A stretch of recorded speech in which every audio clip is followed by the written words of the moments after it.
Alrighty, hello, hello. Looks like we are able to go live right away. No waiting this time. Okay, so it's a 2 hour live stream. I'm a little bit earlier. Jim Main is here already. Hello, hello. Uh, let's see. It's going to be a little grainy because I'm still using my computer's camera, right? If you're new, well, I'll wait because there's hardly anybody here except Jim. Keithers, hey, we got four viewers. Yeah, I was gonna say it's gonna be grainy until I switch over to my new camera as far as the look of the video. Yeah, unfortunately. Tommy Taylor's here. Marty Buckskin NYB is here. Awesome. Yeah, so I got my new camera. It did come in the mail. Yes, it did. And I am very, very excited. This is the first actual official camera that I own personally without having to share it with my wife. When I was married, I didn't have anything that was only mine. And before I got married, I was basically just a bachelor with nothing. Nothing to my name except my education, I suppose, at that time. Anyway, I'm very excited about my little Sony camera. Yeah, it works. I was filming a little bit earlier. I need to spend about a whole day learning all the cool things that it can do. I got filters and I've got another lens for this. I bought a whole pack of stuff for it. I don't have the editing software. Stylely Designs, hey. The editing software, we'll deal with that later. I do have an editor on my phone that I downloaded, so I can edit videos using that, which is pretty good for basic stuff. But I need to learn the in and outs of my new camera sometime soon and then hook it up so I can do the live streams from this. And then eventually hook up a microphone to this instead of having to use this. Although I might have to continue to use these wireless microphones. Who knows? Because I often look away from the camera or look down when I'm napping. So microphones are really not made for people who are doing active things, I suppose. Anyway, it's got this flip up screen so I can see myself. I'll have it set up like that so I can see. Although the screen is very tiny, I can probably make sure I'm centered in the frame and all that. And we shall see how it works. I'm excited, but I got to make sure I don't nap stuff that can hit the camera. So, no big stuff. Yeah. Again, no big stuff. But I will be napping some stuff tonight that is sort of big. Jared is here. Hello, hello. I've got some heat treat. I think this is a heat treat Novaculite from Danny Collins. Sent this to me. I think I might have purchased it. Sometimes Danny Collins will send me free stuff. Sometimes I purchase it. And then I got a piece of Texas heat treat that I have not tried out yet from my friend Don. He treated this. I was going to nap this on a different live stream, but I was not able to get around to it. So we'll see. I'm going to try both of these, just so you know. Okay. So yeah, I'm gonna have to take care of that camera. So I'll be kind of finicky about what I'm napping using when I'm using that camera. Right? Yeah. But hopefully it'll be good in low light conditions because I do want to nap around a campfire type setting eventually. So I can show you that you can nap by firelight, campfire light. Yeah. Low light conditions. Yes, yes. And I think, especially in areas that have winter, a lot of napping occurred over the winter under low light conditions. Hey, Verto Joe, Bushy's here. Ken is here. Prairie goes Ken. All right. Awesome. We got 15 people already. It's not even 8 o'clock yet. Yeah, I started early just in case, but for some reason, when I'm using my computer's camera, I can go live right away. There's no glitches. But if I use my phone, there's glitches. Hopefully, when I start using my camera, there's no glitches.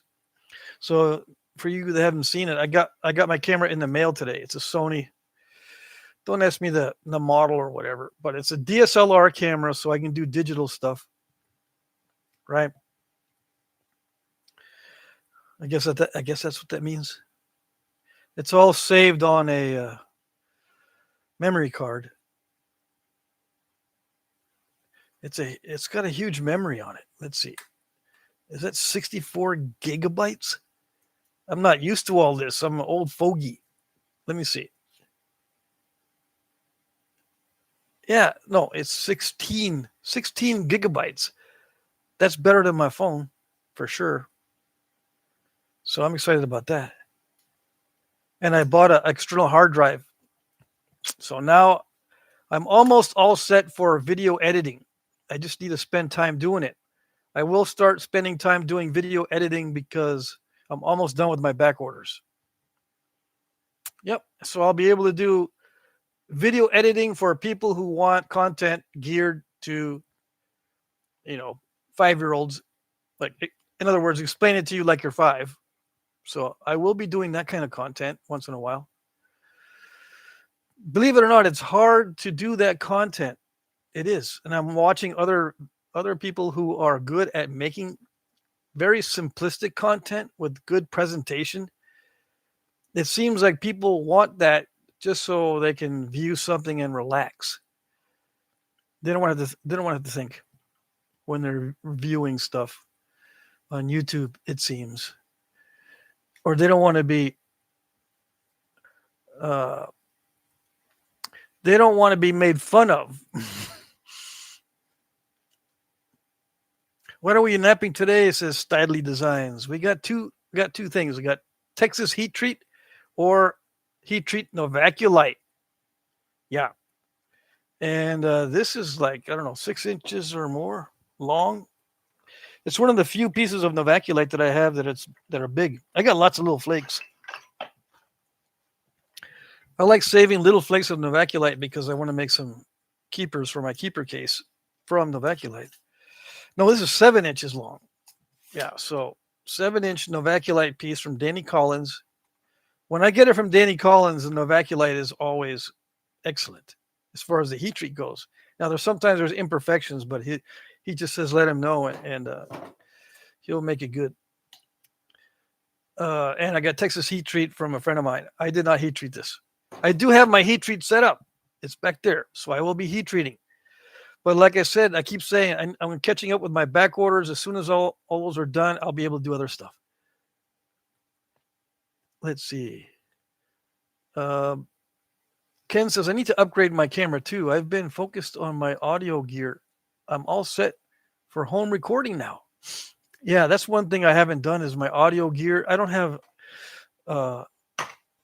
audio software either, right? You need special software sometimes to generate audio that you can import into your video editor, I suppose. I don't have a way to generate audio separately other than the voiceover option in my editing software.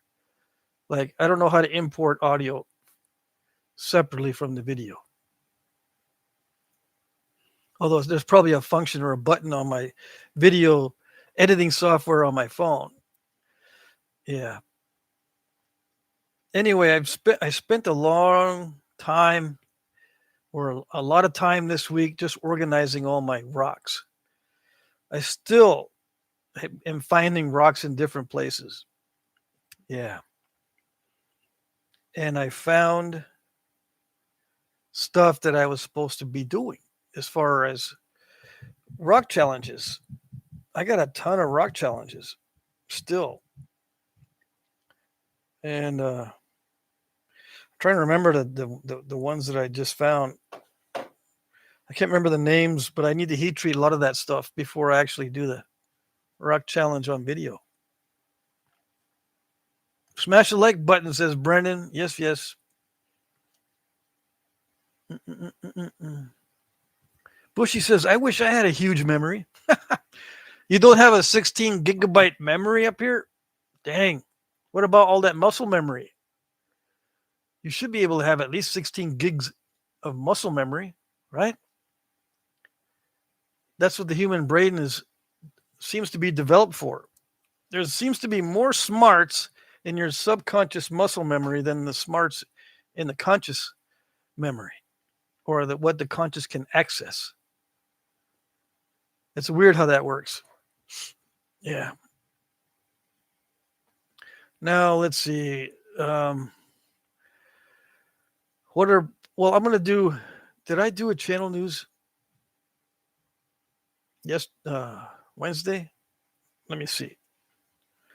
I did not do a channel news Wednesday. Maybe I did not. Let me check. Hey, Gary's here, gentlemen. Let the show begin. Yeah, it's 8:00 exactly, Eastern time. Let me see. Did I do a channel news? No, I did not. What was I doing? Probably moving stuff around. Dang it, I did not do a channel news on Wednesday.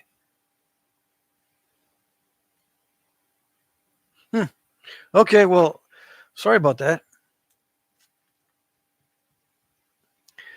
Ed Gould is here. Hello. JJ is here. Mr. Flintstone on air. Oh, yeah. This Stonerich MF. Greetings from Germany. Haha. Sweet. Isn't it late over there? It's super late. Let's do this smacking and napping. Yes, yes. Tommy Taylor's here. Hello, Gary and Ed. Let's see.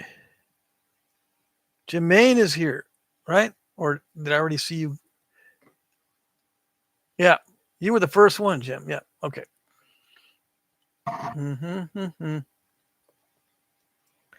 Yeah, yeah. Okay, so if you're new, the first hour is chat. Napping starts at the top of the next hour. Okay, so if you want to see napping, come back in 1 hour. If you want to take advantage of the chat, that would be good. I recommend you take advantage of the chat because you can talk to other people in the chat and you might be able to get news, materials, contacts, and advice in live time. It's very valuable. Yeah. Get your notepads out. And oh yeah, someone asked me to give their email to someone that I didn't have contact info on. So let me see. I need contact info for someone and I don't have it. I can't give your email address to someone who I don't have the contact information for.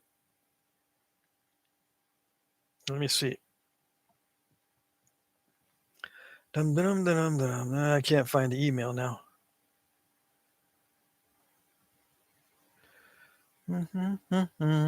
Yeah. So I don't always have contact information. Hey, Jared gave me a $10 super chat. The comment is, I've heard talk about cracks healing themselves. How does this happen? Second question, will heat treating rocks with cracks seal up the cracks? Answer to the second part is no. The first part, answer to the first part is it happens over time. Yeah, it has to be a long time in a state of being in water so that minerals in the water can form crystals in those cracks and bind those two pieces together that are cracked apart. A lot of times it looks like quartzite that goes in those cracks. It looks like quartzite. Sometimes it is. Sometimes metamorphically, I guess, it can form. But I'm not an expert geologist. All I know is that the cracks do heal over time, and it happens a lot with Flint Ridge, as an example. There are lots of healed cracks in that material. So that means it was probably submerged in water. That's where usually the minerals are able to crystallize and form flint and chert in the first place, because it's kind of sedimentary, right? The flint and chert are sedimentary; they're not metamorphic.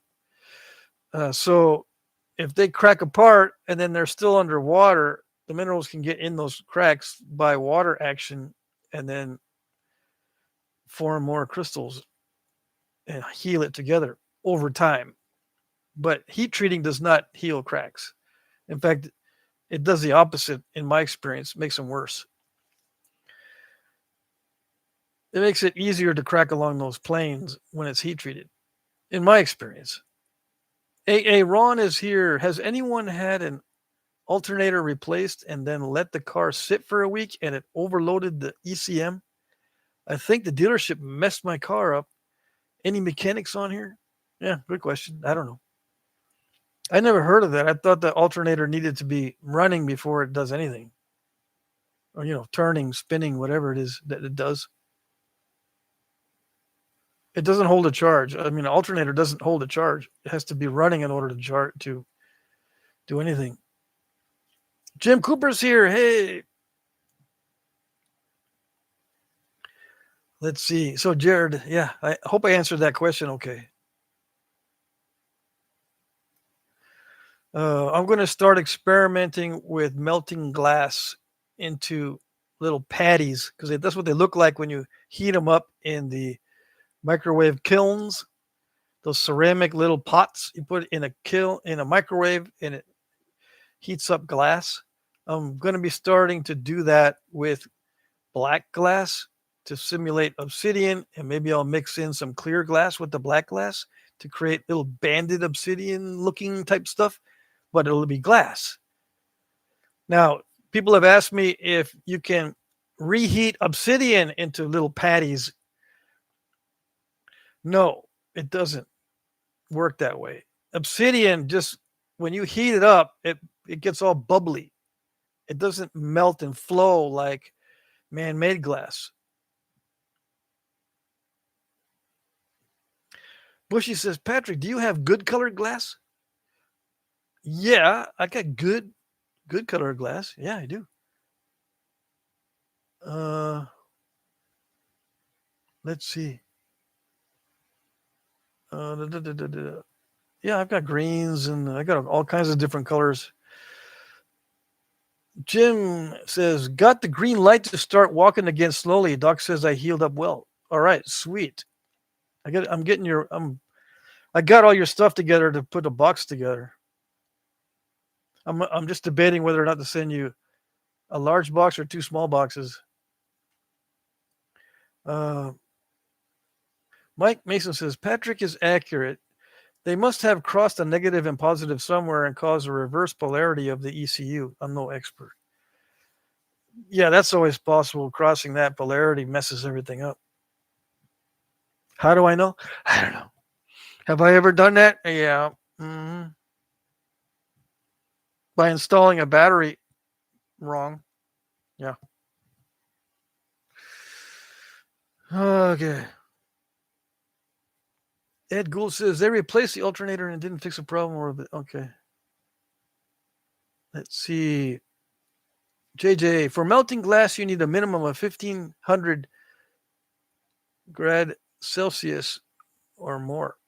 Yeah. I've got a friend who's a glass blower, and I can heat the glass in his kilns and whatever you call them, furnace. He's got a furnace. If I wanted to, I can go over there and do that. But I want to do it in the microwave kilns because it seems easier for teaching purposes. Not everyone has access to one of those glass furnaces. Luckily, I do have access here, but it's through my friend. So I can't really recommend it or show you something that you could do yourself, is what I mean. All right. AA Ron says the dealership just gave me a $4,100 invoice. 410 or 4,100. That's a lot if it's 4,100. Let's see. Jim Main says if it's a kiln, it's lumpy. It needs to go longer. If it has bubbles in it, it's heated too long. Bushy says, okay, I can look soon for some colored glass. I know there's a lot of cobalt blue, dark green, white, and other bottles in the old dump. Yeah, I'm short on blue. I don't have much blue glass. I've got everything else. I got plenty of everything else except blue, especially dark blue. I have light blue. I can always use the dark green and dark blue. I'm saving it up. Jim Cooper says, whatever looks best for you in as soon as the doc gives me the green light for carrying weight. I'll start getting together some red jasper and some Western arrow shafts. All righty.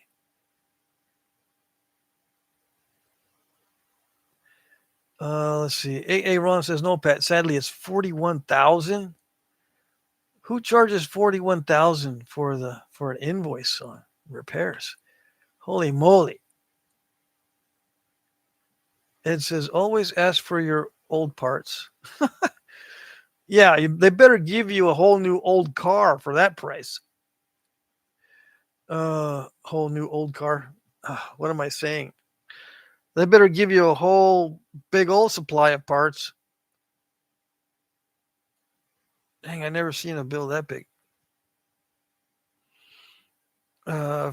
Bushy says, both seasons is in 8 days. I'll be up on my land a lot. Sweet. Yeah, bow season already. Dang it. Sam Folks is here. Hey, brother. Jim Cooper, I can send you some blue glass. I have a bunch of Sky vodka bottles saved up, and it's easy for me to get more. Actually, the Sky vodka bottles, I don't like them that much. Just so you know. Yeah. For some reason, the last time I napped one of those, the glass felt funny. I don't know if they're tempered in a weird way. I prefer the blue. It's either bottled water or some sort of carbonated spring water or something.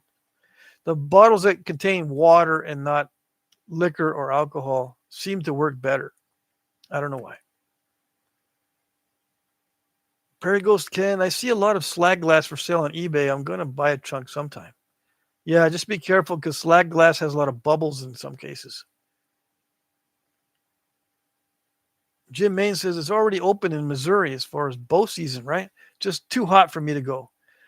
I see.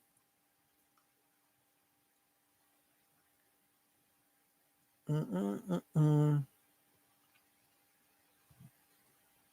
me see. So Jim Cooper says he's never had that problem with the Sky vodka bottle glass. Yeah, for some reason, I don't know why. It just felt like the glass was napping funny from that vodka bottle. Bushy says, how about those old bottles of milk and magnesia? Now, those work well. Somebody gave me one of those, a bottom of that particular, it was actually it's a jar, right? That one napped well. Yeah. Jared says, I'm so glad I moved away from Missouri. AA Ron says, I'm just going to go live in the woods and smack rocks. Go live in the woods and smack rocks. Yeah, but you got to be picky about which rocks because unless you have good ones, you'll make yourself miserable. Kiefer says, I have a lady where I work with that dark blue water bottle, and I got so many, I told her I'm good. Okay. But those nap well. The water bottles that are blue, I like those. Yeah. I'm trying to think. I napped a bunch of pickle jars, clear pickle jar bottles or jars, pickle jar bottles. I'm not with it today. I napped a bunch of different types of pickle jars, different sizes and from different brands, and they're not all created equal.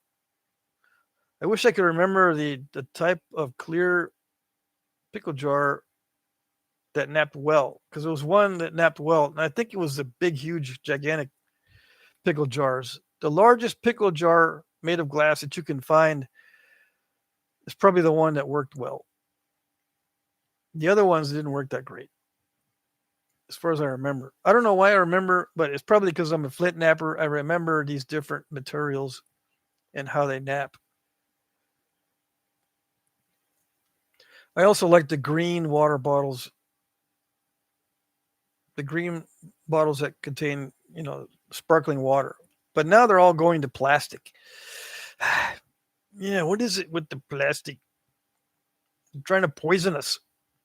I was watching a video the other day on the hazards of drinking water from plastic. It's great because I drink only bottled water, because if I drink the tap water here or anywhere, it makes me feel sick. It's not like terrible sick. It just makes me feel tired. And I have enough problems with feeling tired. And I was just watching a video about how much sleep does everybody need. Yeah, just before the live stream started, I'm sitting here because I have to wait. ADHD is terrible. So I'm sitting here waiting to go live, and I was watching this video about how many hours people need to sleep. And this one girl was on there, and she said she sleeps at least 10 hours a day. And she's healthy, right? I mean, young. And then I guess she has a degree in some sort of psychology or medicine or whatever. And she says, just sleep as long as you want. And my technique for sleeping is I sleep until I don't feel sick anymore. If I wake up and I'm feeling really bad, I'll go back to sleep. And if I wake up and I still feel bad, I'd go back to sleep. I sleep until I don't feel sick anymore. That's the way I do it. Now, for years, I couldn't do that. I had to just be on a schedule. Every morning, I had to get up at the same time, regardless of when I went to sleep that night. I did that for many, many years, and I felt sick and stressed, and I gained weight, and I've got this early onset dementia stuff, not only because of my diet, but because of sleep deprivation. And then on the weekends, I couldn't sleep because the way my life was when I was married and with kids, I go to work, and it's hard enough at work in most cases, not all. In most cases, it's pretty stressful at work. But when I got home, I had to hit the ground running to keep up with what was needing to be done at home. There's no rest. And then whatever time I went to sleep is whatever time I went to sleep. There was no schedule, especially when you have lots of kids. So I learned that if I want to stay healthy, I have to sleep until I don't feel sick anymore. That's the way I do it. And it could be 6 hours, it could be 12 hours, depending on the day. Sometimes I wake up with only 6 hours of sleep and I feel good. So I get up. Ralph Snyder says, pickle jars? Yeah, pickle jars. I used to eat a ton of pickles, so we had lots of pickle jars.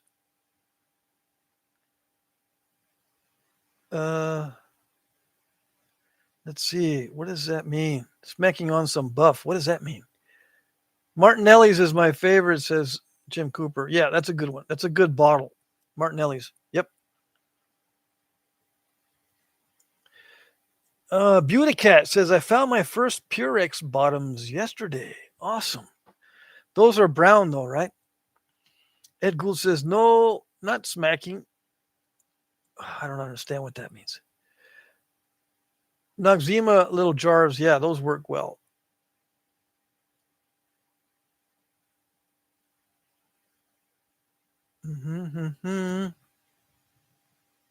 Buffalo River. Ed Gould is napping some Buffalo River. Awesome. Mike Mason says, hey, TT and others. I was driving. You shouldn't be driving and trying to text on the chat, Mike. Ken says, I find all sorts of cool glass at the thrift store. Yeah, I was sometimes able to do that. Mike Tufts is here. Mike Tufts in the house. Hello, hello. Okay, so let's see. I'm sending you some boppers, Mike, that I've abused. I'm sending you a bunch of abused tools. I got them all together now. You'll be getting a box of abused tools soon, so you can study them. Mostly boppers.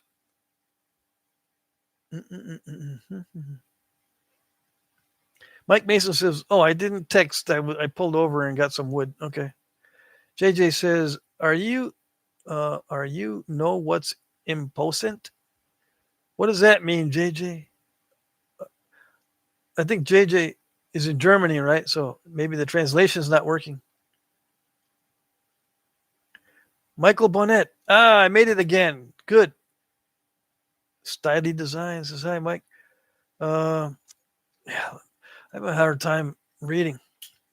Let me put the glasses on because my eyes are already getting strained. Sunglasses. Hey, dude, why you wear sunglasses during a live stream? You're not on stage with all those lights. Well, yeah, I am. Kind of, sort of. I got lots of lights so that the motion isn't blurry, but it's still kind of blurry. I don't know what it is. I got tons of lights on me, and they're still blurry in the motion. I don't know what to do. Hopefully, my new camera. I got a new camera today. It came in the mail. Hopefully, with the new camera, it won't get that blurry effect. I just got to learn how to use it. Booty Cat says, "Do you still update your permanent record of real artifacts when you can? Any interesting ones come across your desk lately?" Not lately. I haven't got any real artifacts other than from Sal. He sends me real artifacts once in a while. I think that's the latest. Yeah. So not lately, but when you look at artifacts, they tend to start falling in the same old categories over time. You get to see, okay, this one is napped crudely, this one's napped well, this one is napped kind of weird. So there's like 3 categories: crude, very well, and kind of weird. Off the top of my head, artifacts usually fall into those 3 categories.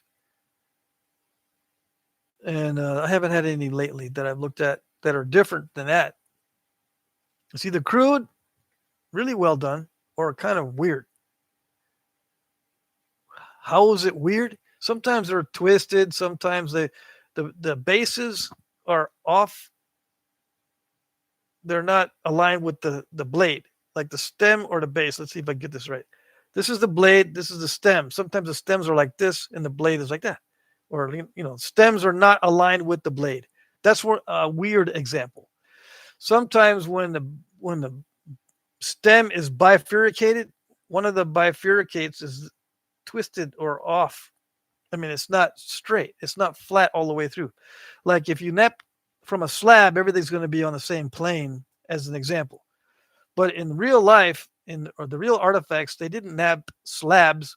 Okay, so sometimes you get these weird twists and stuff in them that don't look intentional. They just look like they're incidental. Or they had to nap an obstacle off of there, so it kind of got weird.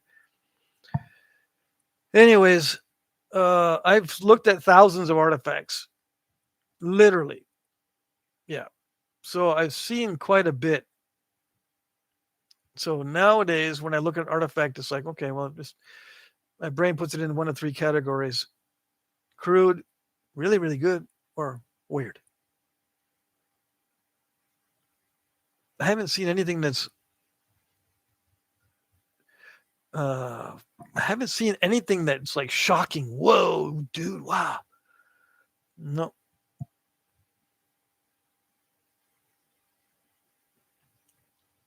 Mary's here. Hey, I haven't seen Mary in a long time. I have a bunch of artifacts from Texas, mainly, but I also have some artifacts from other states. Yeah. Trying to think here. Someone just gave me a bunch of stuff from not just now, but someone gave me a bunch of stuff from Tennessee one year and things like that. But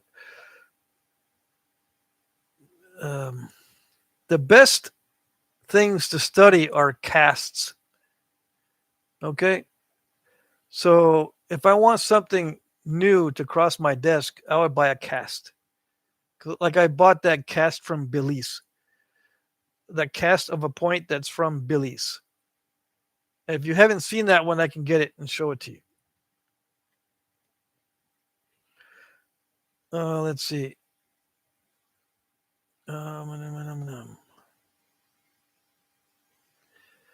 Mike Mason says he's going to nap some hot dogs off of that campfire tonight. I see. Friday night campfires. This is a season for it. Let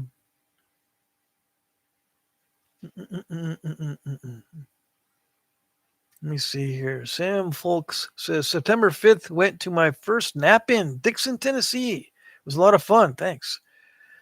Cool. September 5th went to my first. Okay. Kiefer says, hello, Mary. Yeah. Everyone say hi to Mary. Haven't seen her in a while. Hey, Red Eyed Patriot. What's up? I didn't see you. This. Let's see. 8:21. I'm 5 minutes behind in the chat. Sorry about that. Let's see. Mike Tuff says I'm drinking some Jack Daniel's watermelon punch. What is that? Does it come already mixed or did you mix it yourself? Jay's in the house again. Where's Jay? Okay, Jay Valente. Just found a nice big cobble of Vermont chert up by the Canadian border. Dang, I need to go up to the Canadian border. That's all there is to it. Ken says the production on it was crazy good. What? All right. So if you have questions, if you're new, we've got 25 people watching. If you're new, if you have questions, please ask now before I start napping. I start napping at the top of the hour. So it's a 2-hour live stream. The first hour is chat. Second hour is when I do napping.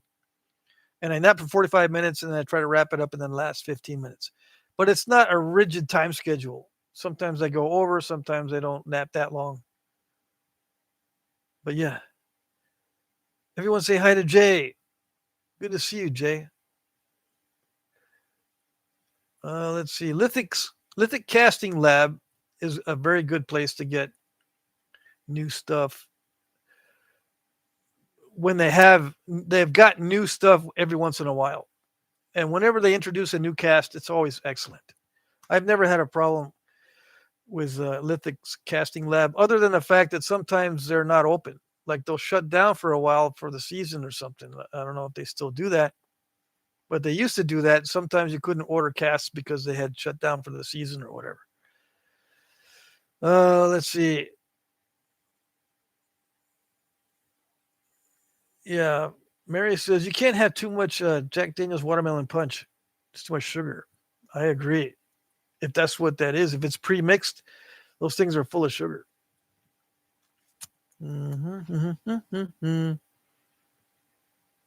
Yeah. So it looks like we have a bunch of regulars and not many new people because I don't see any newbie questions. Like, where do I find free rock? I'm going across country. I need free rock, and I want to go all the way across. Where is it all? I know you're holding out on me. Yeah, we're not holding out on you in that way. We're being smart about it because if we tell you online or out in the open, it won't be there when you get there. In many cases, someone will scoop it up before you get there, and you'll go, "You lied to me. You're just, I don't know. I don't like you no more. Unsubscribe." Mike says, I hope I'd get back home in time to do a little napping. Gonna have to live vicariously through Patrick tonight. Yeah, that seems to be a common thing when I'm napping.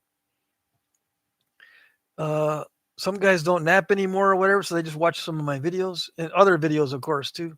and just live vicariously through other nappers. I don't know. I do that sometimes when I'm just curious about how something is being napped. I'll go to another channel and I'll watch, but they don't have the first person view in many cases. They've got a view of someone watching the napper, which that view doesn't help me that much. Uh, Don says, "You can tell me, Patrick. I can keep a secret," says Gary. Yeah, I know that you can keep a secret. Yeah. I'll tell you where I've gotten stoned before, but only at in person. Yeah. Yeah. People are listening and watching. They get the radar on for rocks that are free, that don't communicate with us in the normal way. They just listen and watch. They're lurking, and they'll pick up that stone and won't tell you. Won't. So they don't introduce themselves or talk in the comment sections or anything, because they don't want to be found out that they're the ones that took it. Mm. Jim Cooper says, "How do you feel about the use of overshot technology as an effective method of thinning and its use in the archaeological record?" Just kidding, yanking your chain. That's a question to ask the antler people. Yeah. Oh, they get all excited about that. Mike Tuff says, "Question for you, Patrick. What would be a good material for a kid to start out learning to spall?" Learning to spall. Dacite? Something cheap? There's nothing cheaper than dacite, right? So if you have to buy your stone, I used to give. Well, I'm not used to. Um, I remember I gave some of my children different stones to start napping. Dacite was one of them, but they didn't like it. So I would just give them my best stuff. Yeah, my best heat treats. Yeah, I spoiled them when it came time to napping. I would give them my best heat treats, but it wouldn't be the colorful stuff. It'd be the gray or tan stuff. I think that's the best stuff because you can watch them, and it's actually their technique that's not working. It's not the material. So you're able to watch and coach, and it's not the material messing with you or the child. That's my answer to that one. Give them the best heat treat, especially if they're your kids. You got to give them the best. Uh, Mike Tuff says, "Hello, Mary. If I didn't have sugar every day, I would dissolve." Mary says, "I posted about your channel on Facebook group because a newbie was asking for help, so I dropped the Jack Crafty name on the group." Cool. What happened though? What was the moral of that story? Some people are not going to talk good about me, I know. Yeah, you don't want to watch a Jack Crafty guy because he's condescending and he's very, very particular about or critical of archaeologists. Don't watch him. Make sure that you got your unsubscribe button pushed.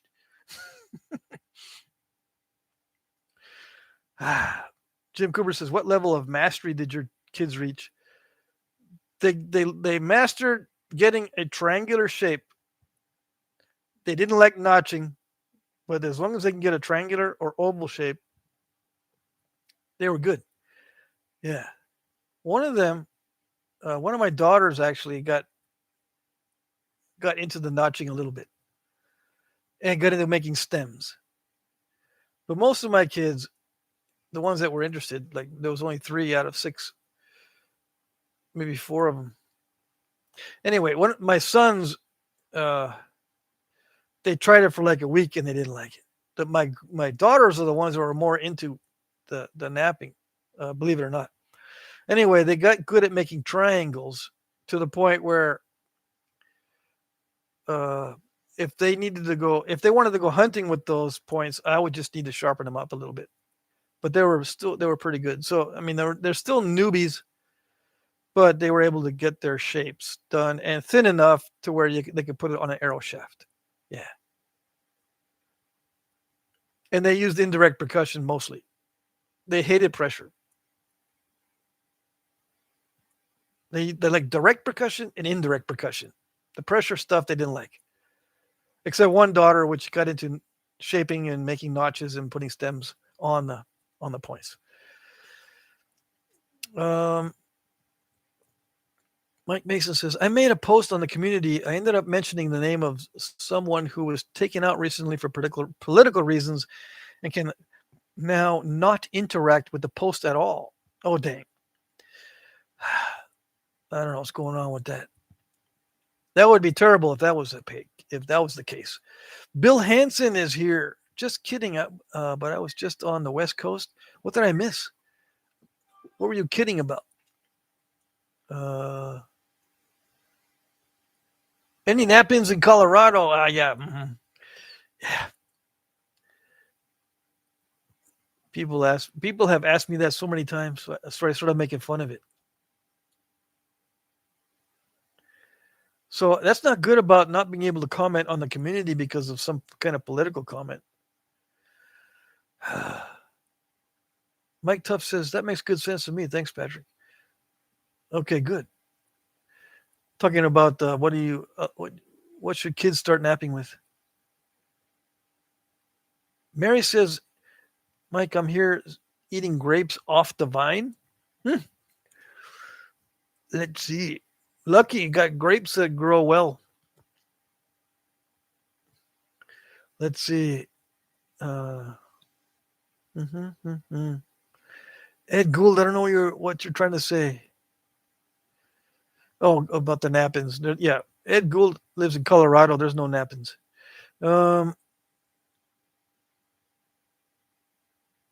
Let's see. Mary says, it was nothing like that, Patrick. I even got several likes on my comment. Okay, good. I'm glad there weren't any naysayers.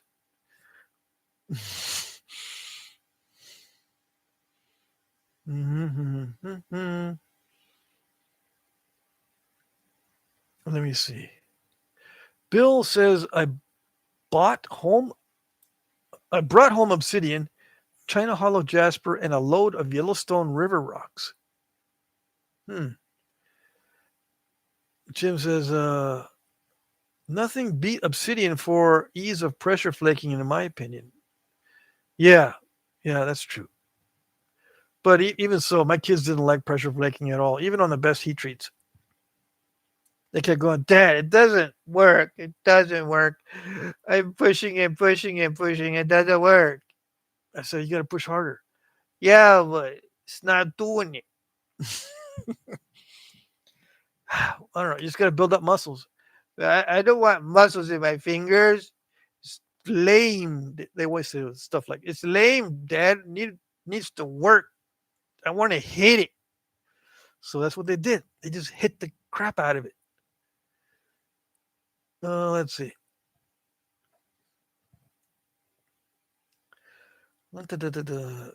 Marty says Gulf Coast is live now and has 300 viewers. I'm glad this group is the size we have. Oh, wow. 300 viewers on Gulf Coast Napping live. That's a lot to keep track of. Yeah, I can barely keep track of what we got here. Yeah. But yeah, it's good. It's good that we can actually interact because there's not so many. Anyways, let's see. What do we got here? Jim says, I'm happy to be here. I don't want to be over there. All righty. Mike says, yeah, it wasn't even direct subject matter. Is there a material safer than obsidian for kids to practice on? Yeah, anything but obsidian is safer. Let's see. Ed Gould, try some of that fiber optic stuff, Jim. It naps real easy. Okay. Mike Tuff says, hello, Marty. Your package is going out. All righty. Mary says, I can't keep up with the fast chat anymore. Ed Gould says 250 likes. Yeah, Gulf Coast, right? That's what you mentioned earlier. Gulf Coast Knapping is doing really good. Yeah, if he's got 300 viewers and 250 likes, yeah. But I don't monetize my live streams, so it doesn't matter how many people I have on here. That doesn't matter to me. If I had 300 people, I still wouldn't monetize it. I want to be able to say whatever I want to say. And sometimes I'll smoke a cigar or whatever. I can talk about tobacco and all that stuff if I want to. I don't recommend it, though, right? I don't recommend the tobacco. In case you're new and you're wondering, hey, wait a second, you're smoking on your channel? What? No, I don't do it all the time. It's just one of those things. Okay.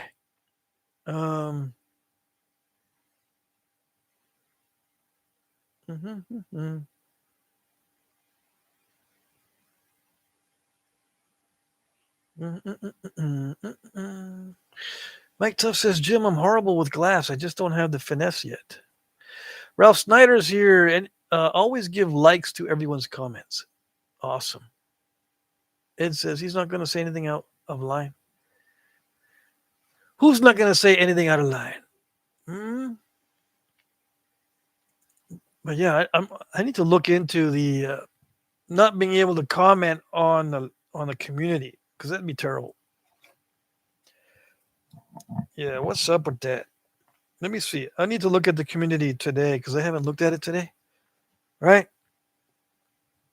Everyone knows how to get to the community on the channel? No? Got to find out. You're missing out. A lot of people are posting stuff on the community. That's the first one that I see. Jim Main posted a little green arrowhead. And there's other stuff, right? I'm trusting you guys. Oh, there we go. Who is this? Smallzilla. Messed around with very crackly piece of Cretaceous flint. Pretty stuff. Cretaceous? Is that like dinosaur days flint? It looks almost like an Edwards point. Yeah. See what you're missing if you don't go to the community? See, you're missing it. Look at these. What is it? Look at the stuff. I can't figure out what it is. Brennan Goforth. Okay, these are billets made of a new set of billets. I was lucky enough to have found a massive something or other. Probably a massive deer. Oops. Let's see. Shed antler this year to make me a nice indirect baton, extra large antler billet, and a new large, medium, small one. Da, da, da, da. See? Look what you're missing. Look at that. You're all saying, we're not missing anything, dude. We're all on there. I don't know what you're talking about. Okay, fine.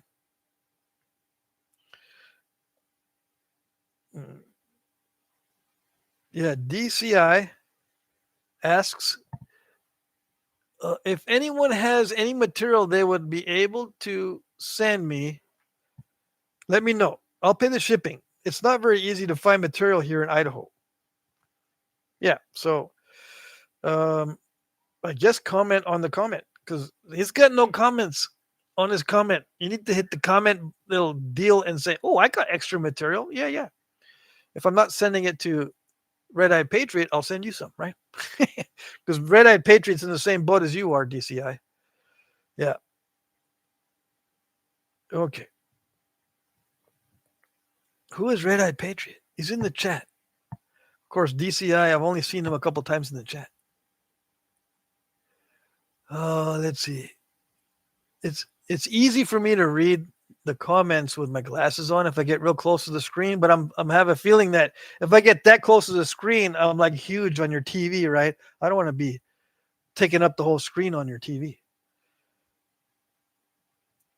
How many people watch me on their TV? It's a lot because I saw one on. There's something in the analytics that tells you the percentage of people that watch you on different kinds of devices, phone, TV, and stuff like that. I guess that's or whatever. And I think last time I checked, up to 40% watch me on a TV, which is unusual because I don't watch YouTube on TVs ever.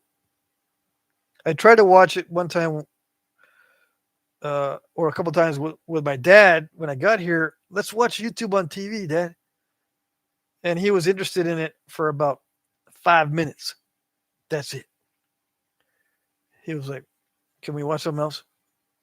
I said, "Dad, it's 5 minutes."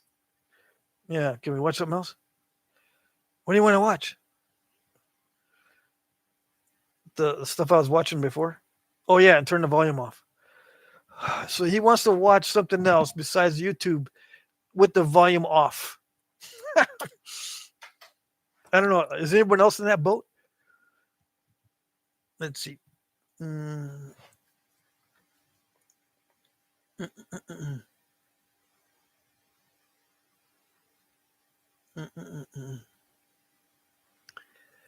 Okay, Marty says he posted that KRF picture on there. Where is it? Just now? Because I don't see it. Okay, yeah.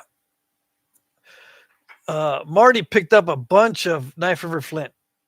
He posted it 3 minutes ago. See how much he's got? I think I commented already. What did I say?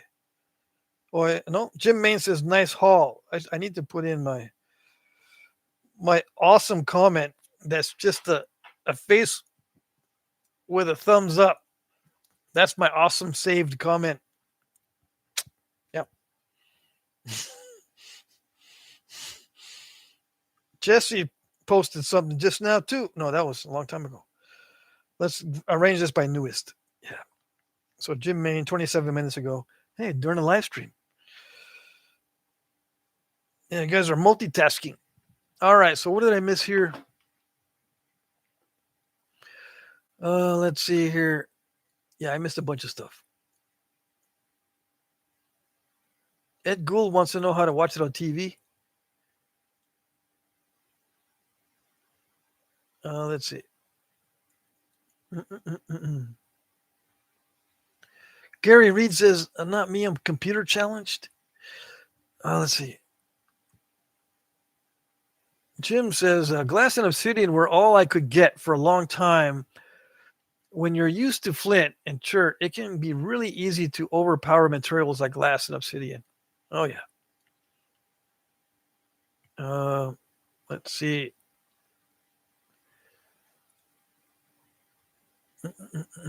Ed Gould says, any way I can get that so I can get it on the computer. I don't know what that means. The community page. You should be able to have the community page with the latest version of YouTube. Maybe you have an old version of YouTube or something. You need to update your YouTube. Uninstall it and reinstall it. You should be able to get the community page and a community button. You should be able to see a visit community when you go to my channel. When you see this banner across the top, that means you're on my channel. And you should be able to go visit community. Now on the computer, it may not work. Yeah. So that's probably what you're saying. Yeah. It may not work depending on your computer, right? I think it works best with Chrome as your browser and the newest versions of the computers, or maybe even a Mac would be better than a PC. If you're not able to get the community stuff on your computer, it's probably your computer. It's outdated, or you don't have the right or a compatible browser or something. A lot of people don't want to use Chrome as their browser, so it may have a conflict.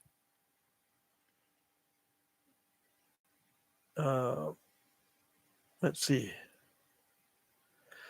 Jim says, on the flip side, I often struggle pressure flaking the less than stellar heat treats and such.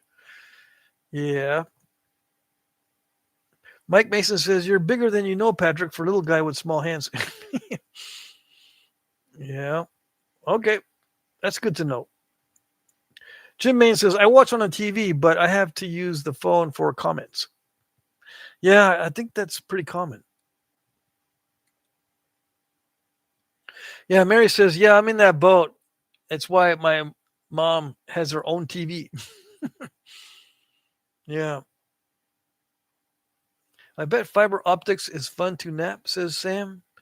I don't know about any. See, with me, fun in napping is when it's super easy.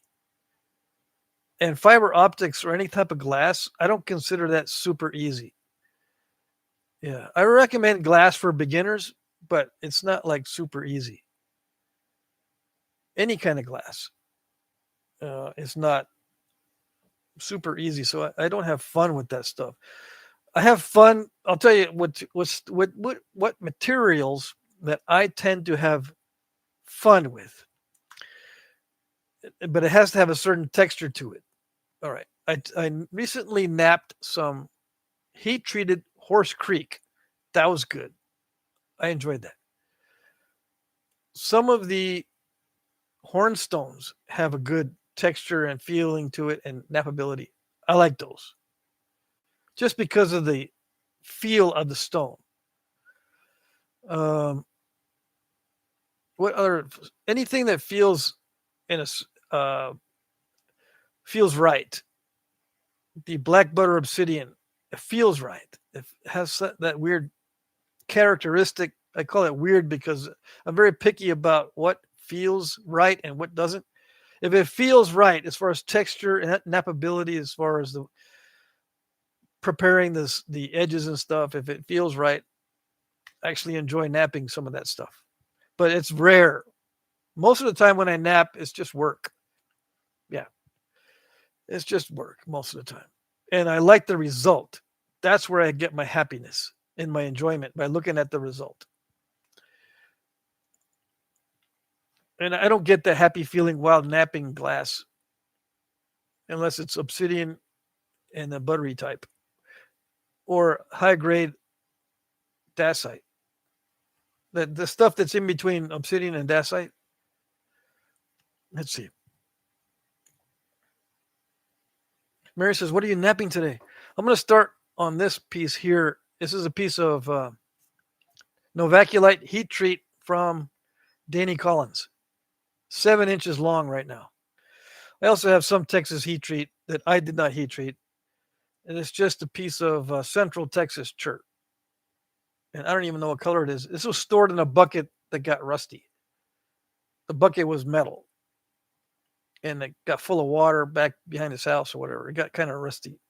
That's why it looks that color. But I'll be sampling those two at the minimum, and I'll probably just be focusing on the Novaculite.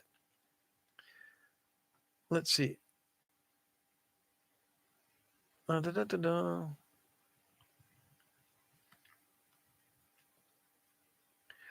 me see here. Ken says, I use my TV as my computer monitor. Well, that's cool. Yeah, there was a time where it was hard to do that. There was a time where it was easy. At the beginning, before computers were actually PCs, like in 1987, we had the ability to plug the computer into the back of our TV and watch it and type in comments. Back then, it was like MS DOS, and you could do word processing on your computer and use your TV as a monitor. And then they changed everything, and you had to buy a special monitor for your PC. And it took forever, it seemed, to get special cables and all that kind of stuff to go from your computer to your TV to watch what you're doing on the internet on your TV, and then be able to type from your computer. And then it got really fancy, and now you can do it wireless, Wi-Fi stuff. So now it's easy. But there was a time where you couldn't do it. It was a strange time.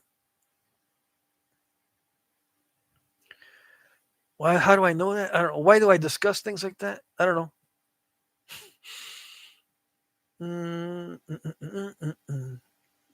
Just so you know, I've been on the internet forever.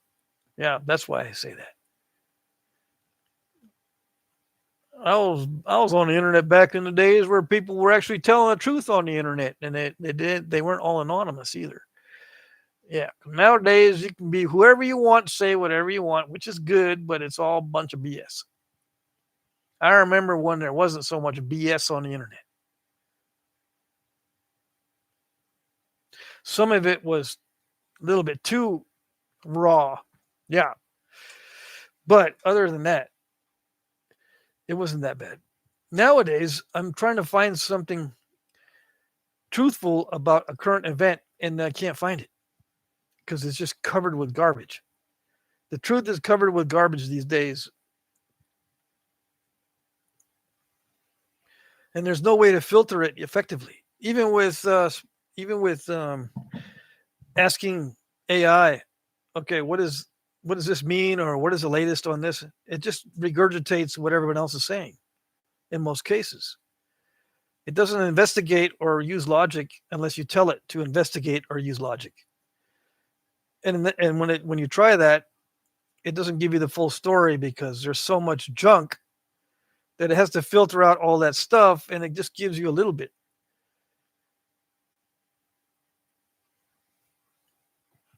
Anyway, Mike Tuff says, Ken, my TV is smaller than a computer monitor. It's a flat screen, but I think it's from 2012. It's 28 inches. Well, that's bigger than a computer screen. My computer screen here is like 16 at the most. That gives me an idea. We'll see what it is. What do you know? It's 15 inches on my laptop. Yeah. I watch everything on my laptop. The movies, sometimes I watch YouTube movies. Everything's on my laptop. It's only 15 inches diagonal. The TV my dad had was up on this wall, actually. It was like a 30 some odd inch, at least. Yeah, big. It was actually more than that. And back home, my kids and my ex-wife, she would buy the biggest, latest TV that was on sale. Wouldn't buy it uh, really, really new. She would wait till they go on sale, which was good, but it's still hundreds of dollars for the latest and greatest TVs. And yeah, we had it over our fireplace, and it dwarfed our full size fireplace. The last one we had. I can imagine what I would look like on a screen like that. It'd be scary. All right. Let's see here. So I told you what I was napping, or I'm going to nap. Starts in 2 minutes. Get your sandwiches ready for watching the napping. Do your face napping while I do the actual rock napping. Marty says, I've been buying some bifaces from John Tuttle. He sells his rocks for a reasonable price. Cool. Yeah, he's a good guy. Red Eyed Patriot says, I enjoy Novaculite and Georgetown. I see. Yeah, some Georgetown is enjoyable. I just have a bad experience with most of it. So I consider Georgetown meh. But I got to admit, there is some that works well.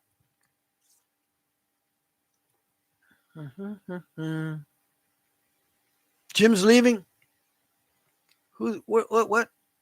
Okay, Jim Main. Duty calls. Okay, got to work in the morning. All right. See you next time, Jim.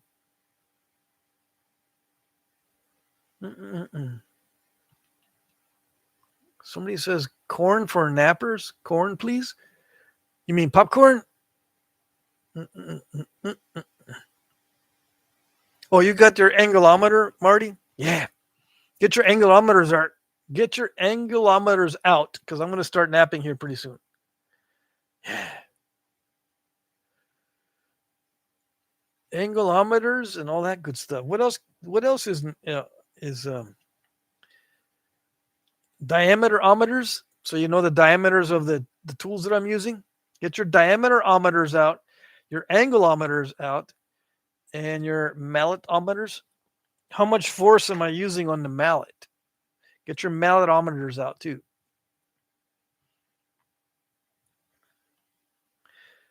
Hey, dork people, is recreational THC legal where you are? Yes. Here in Vermont? Yeah. I go to the dispensary. I can go in there. I haven't been in there yet. I drive by it quite a bit. Actually, there's 2 dispensaries I drive by. Anyway, I can go to either one of those dispensaries and get any kind of THC or marijuana products that I want.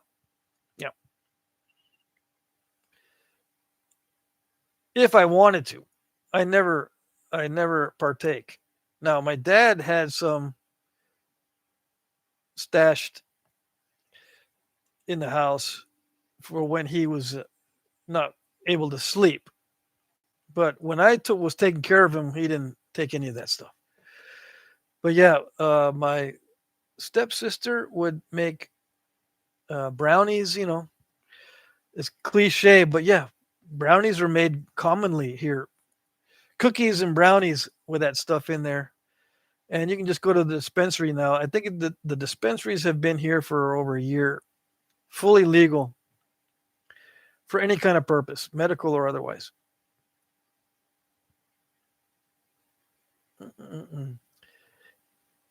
Gary says, yeah, hitometers. How hard am I hitting? Get your hitometers out so you know how hard I'm hitting. All right, so I need my good luck apron before I start napping.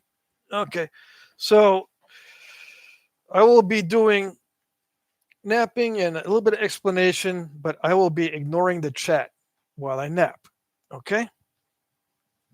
So if you had a question, oh well, can't answer until after. Although I will check the chat every once in a while, just in case. All right, so let's move this camera angle down a little bit and see, we got a good background. See, the blurriness is not that good. I got a bunch of lighting. So, okay, it gets better. The more lighting I have directly facing me, the more torture it is. The more torturous it is for me, and the less that I can see, the more you can see, and the better it is for you. Okay? All right. Just so you know. I want you to know my misery. I'm going to put both gloves on because when I'm napping bigger stuff, I've learned that, big flakes will come back sometimes and hit me. Yeah. Although Novaculite is pretty easy to nap. I shouldn't have a problem with some of this stuff coming back and hitting me. All right. So I have a new set of boppers that are solid copper and they're not lead filled. See, do we have a lot of people joining us? I bought a set from Flintknappingsupplies.com. They don't sponsor the channel or anything, but I mention it because people always ask me where I buy my stuff. All right, so today I'll be using the 3.8 ounce solid copper, not lead filled, and the 5.3 ounce solid copper, not lead filled. Okay. All right. This one's a 5.3. So get your diameterometers out and see, now you know the diameter. Yeah, if you have your diameterometers out. See, I can't see. I'm in a shadow. Let me see if I can rearrange this a little bit so that I can see and then you can see. That's a little bit better, but not too much. Anyways, I'll be talking and napping. I'll be trying to explain what I'm doing. If it doesn't interfere with the napping. If it interferes with the napping, I won't tell you what I'm doing. Okay? I got to focus. Yeah. For me, it's better if I focus. Because then I don't break it in half. Because some people say, I'm not going to learn anything if you break it. Yeah. If you break it, I can do that. Any moron can break it. I don't learn anything. Yeah, I know. I get it.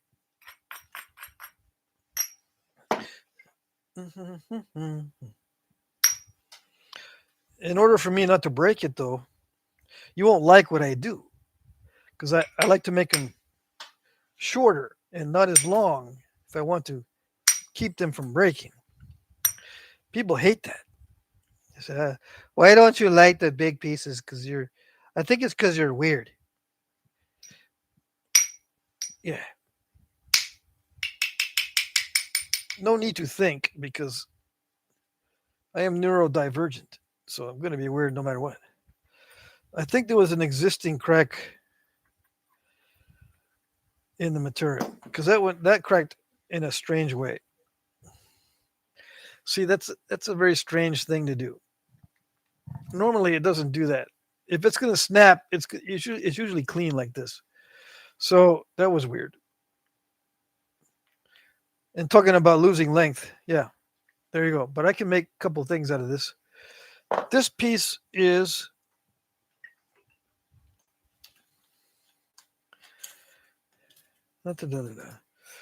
it's almost 6. It's like 5 and 7/8. If I preserve the entire length, let's see what I can do. So I'll just start again on this. And this is, you got your diameterometer out. This is the smaller one, 3.8 ounce. Do I always switch to a size that's proportional with the workpiece? Not always. You will find out over time that the knapping is variable. Sometimes you need a heavier bopper to get through the material, especially if it's tough material. This is super easy, yeah, material to knap. But it's snap and halfish. It does have cracks pre-existing sometimes.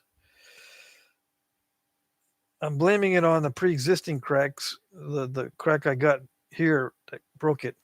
There's also another one in here that might open up. Now let me see it. I think I can get another light. I got 6 lights. Let's see if I can get another light on the situation. No? Yes? Let me see. Is that light going to work? There's a crack in here. See that right there? That can open up and do some weird things. Let's see. That crack right in here, right there. That's unfortunate. I don't know how deep that goes. There's also a crack. Let's see.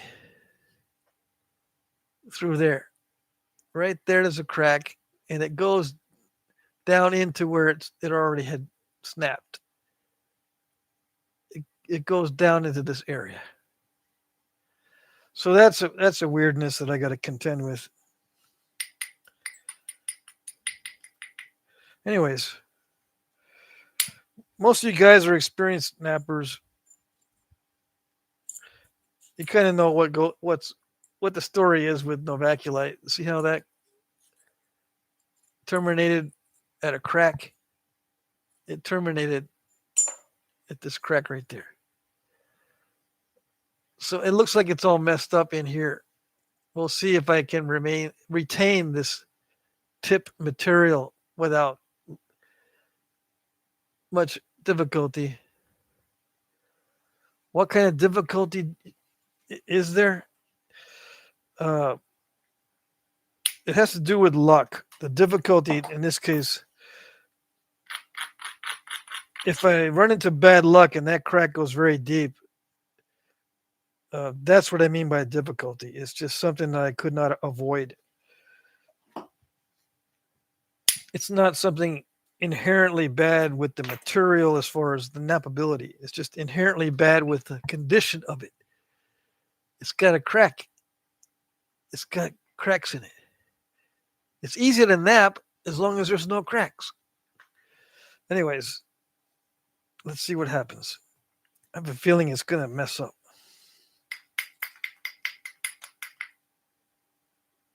I see another crack right in there.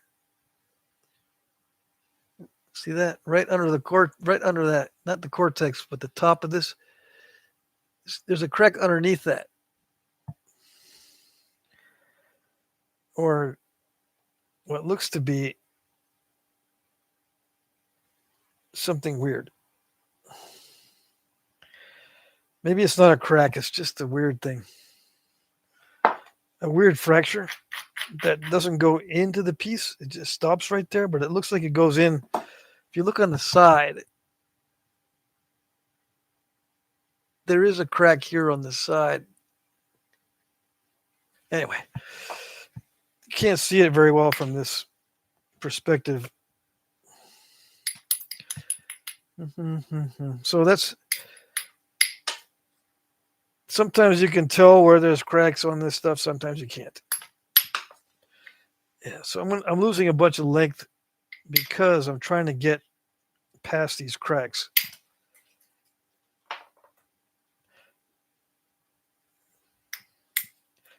And nap away the material to expose where they are, because I don't know how deep they go.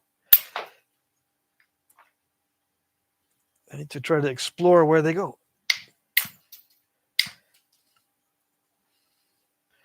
Where are they going? I don't know. Some of them look like they might be healed up. A couple of those cracks don't look too bad.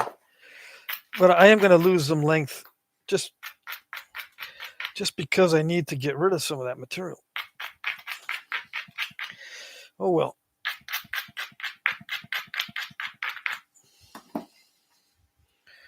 All right, let's go to the larger bopper, the 5.3 ounce, and see if I can get some longer flakes. There's still cracks up in here, but I'm going to wait till later. I'm going to try to take off some longer flakes. Yeah, like that. But that's too thin. It's too thin. I mean, that's super paper thin. Yeah, that's way too thin. But see how flat that is? Amazing. That's amazing. So Novaculite is good, I guess, for the non-diving flakes. I don't consider that something that happens all the time. I've had Novaculite dive pretty badly on me.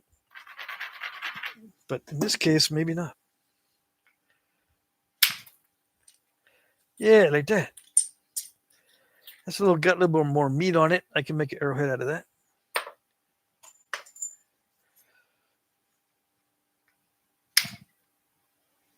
Yeah, like that. Although I could see where there's a crack in that. There's a crack in there.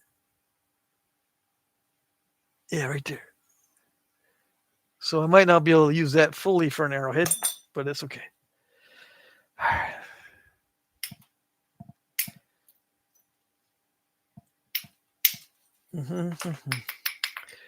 Am I getting through the cracks a little bit? I can still see them. So I'm just going back and forth, opportunistically seeing what I can do. The rule still stands where you thin down the ends first without taking too much off the middle. I took some off the middle because I wanted to take advantage of the opportunities to get some good flakes. But I have a feeling I'm going to lose a lot of this tip. I don't know.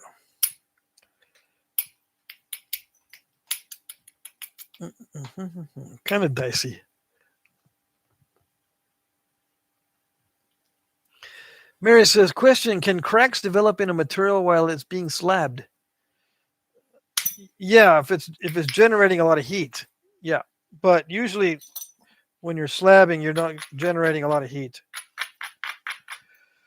It is possible to generate cracks while slabbing, but it's not common because a lot of water is being used when you cut, so it doesn't heat up.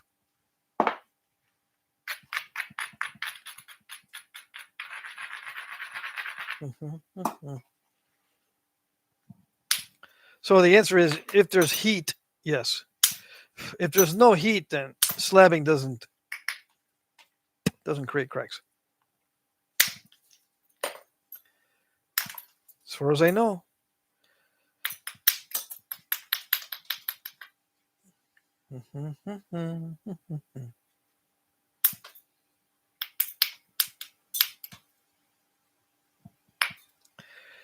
Dum-de-dum-de-dum. I don't know. I gotta remove some width here so I can get through this. This is a crackly area. There is a crackly area in there. Yeah, on this side. Let's see, where am I? Right here. The other side is okay. This side, but this side has that, or just underneath, there's a crack that goes through there. I'm just going to try to blast that all away and lose some width, but you can see it now pretty good. Yes, no, sometimes maybe once in a while, but not really. Can you see that? It's really nasty right there. That's an internal crack in the material. That's not a knapping mistake. I wish it was just a knapping mistake. Why? Because I could probably see exactly to the extent of the mistake, but this I don't know where it goes. It's a mystery. Yeah, it is. It's a severe situation we got, messing me up. Okay, so what are we gonna do? I don't know. Just keep hitting it and get rid of it. There's still some in there. Yep, still some in there. That crack's still there. I try to blast all that out of there, but no, it's still in there. Dang it.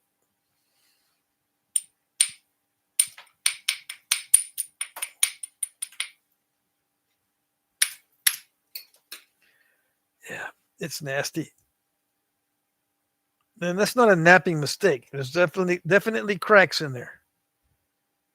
It doesn't flake like that.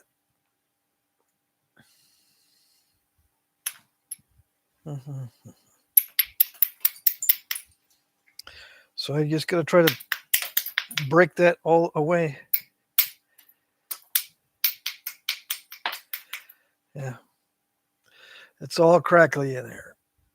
So I lost quite a bit of the tip. Now what I'm gonna do is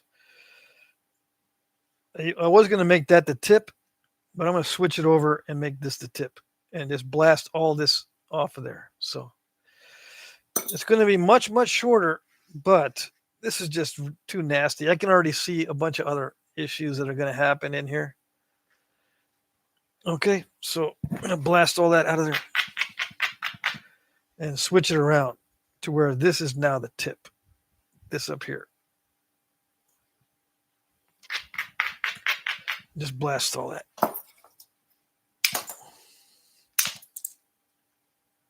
Yeah, you can see it. Still crackly. So you might say, that's a shame. It was such a good big piece. Why can't you get a big piece out of that? A big airhead. Yeah. Too many internal issues.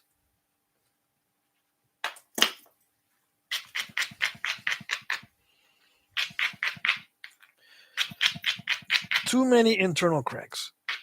But that's not a bad size piece. Yeah.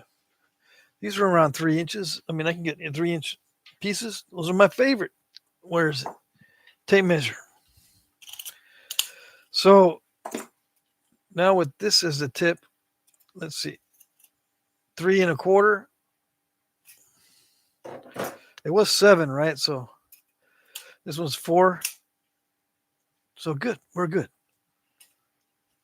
Yeah. I can tell some of this stuff is going to be nasty on this one. Let's see. Let's reduce this one down just for grins and giggles. Okay. All right. See if this is nasty down here on this side. Yeah. So before you invest in Novaculite, just be aware that sometimes it's going to be like this. Okay? Yep. Oh, dang. That scooped it out a lot.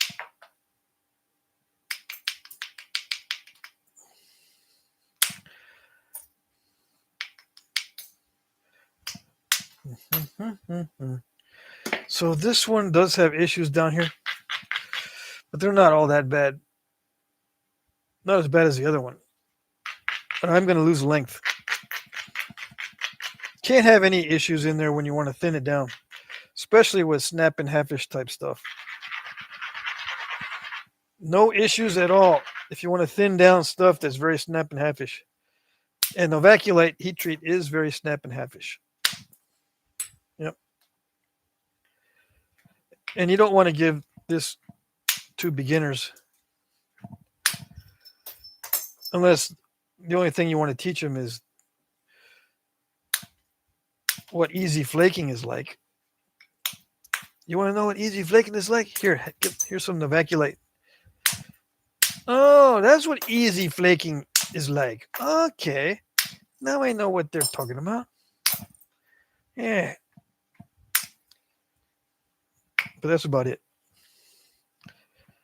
I don't recommend Novaculite for beginners. I recommended a Keel Cook, but only the high grade heat treat Keel Cook. None of the nasty stuff. Sometimes Keel Cook is not that great.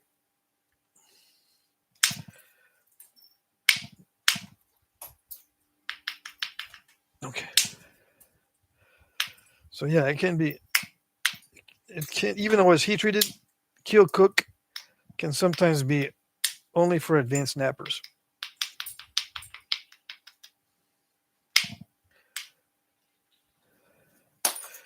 Novaculite will scoop out easily, especially when you hit on a square edge like I just did. It's not good to scoop it because it's not traveling very far.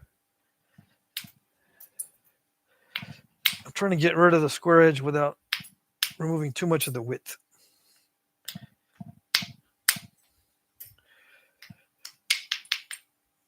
It's much easier on Novaculite to use indirect percussion to do a lot of this preliminary bifacing stuff. I don't have to be using the bopper. But I want to use them just so I can get used to them. I could be using the indirect percussion flaker for this. In fact, I could have just done it all pretty much with indirect percussion. Because none of these flakes are beyond the scope of being able to use the 3/8 inch diameter indirect percussion rod. Yeah, it's not beyond this. Okay, so I'm gonna switch. So I've got two that I've got two that I can now do the preliminary thinning on it. This is the easy part. Even though there was cracks, I consider this the easy part. Now comes the hard parts. Okay, preliminary thinning, secondary thinning. Preliminary thinning is getting it nice and even and well shaped. Okay, so you combine the shaping and the thinning at the same time. That's a preliminary. It overlaps. I'm just starting to shape it now. My default is a teardrop shape, so they're just starting to get shaped. But I consider this the biface stage, even though there's a lot of original surface, especially on this one. I still consider that a biface. Yeah. All right, so let's see.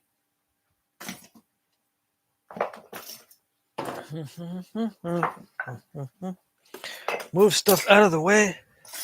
I don't want to drop my nice biface on anything that could snap it. Just in case. You're usually safe with anything except obsidian. Obsidian will break no matter what, basically. You drop it, something's going to happen to it. It's probably just minor little breakages. So you got to be extra careful with dropping obsidian. But this stuff, it's not as bad. It can be, though. It can be kind of unpredictable as to how easy it's going to snap or break. If you drop it or hit it a little bit too hard. So far, so good. It's been easy to nap. Yeah. This is not nappable in a raw state. Not very, anyway. It's pretty miserable to nap Novaculite in a raw state. What makes it nappable? I don't know. It's just heat treating. They still haven't figured it out scientifically. It's different for different stones. The thermal alteration alters different stones in different ways for different reasons. I'm pretty sure.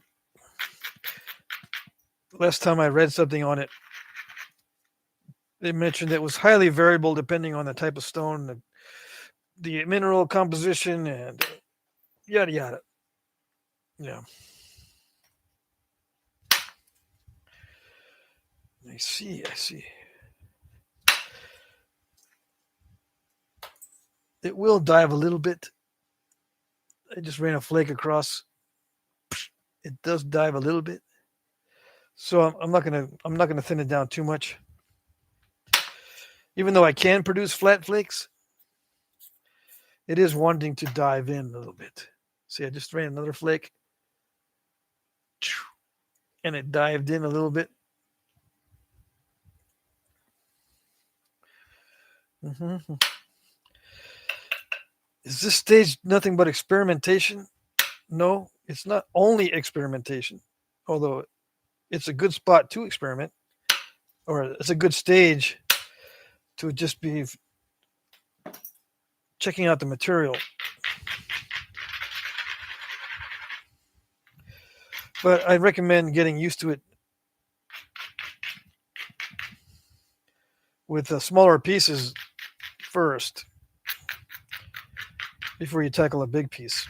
Work your way up to big pieces. Don't do it the other way. A lot of guys, new guys, will start the other way. They'll work big pieces and then eventually just make little pieces after a while.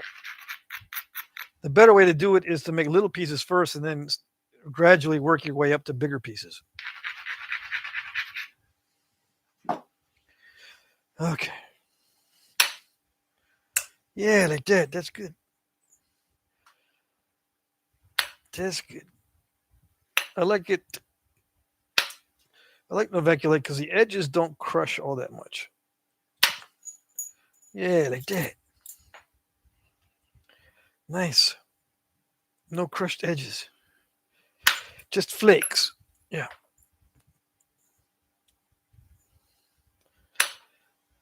So does that make it enjoyable? Yeah, it can. When it's cooperative, it's certainly a lot more or a lot less stressful than something that's not cooperating. So I'm going to be shaping this and thinning it at the same time. Yep. Well, like this right here, when I'm just removing a little bit off the edge, it's that's only shaping. Yeah. Getting ready for more flakes for the thinning. So when I say it at the same time, it's not actually simultaneously. It's just within the same phase, I guess, or same stage. This is the preliminary thinning stage, but I can also shape it. Yeah. Nice. Yeah. I like those. Although the price you pay for a hard strike is a lot of times losing part of the edge. So just keep that in mind. You want a big old flake? I can hardly get these without damaging the edge too much. I usually end up damaging the edge when I take a really big long flake or a big wide flake. Not always, but that's one of the things to keep in mind when you're doing it. That's why I say you need lots of width. One of the reasons why I say that. Another reason to keep a lot of width is just in case you overshoot it, which I did not, but I came close. This was a coast to coast flake. It might have taken off just a little. No, I don't think it took off anything off the other side, but it went from one side to the other. Yeah, cool. Nice. Nice that it did not mess it up.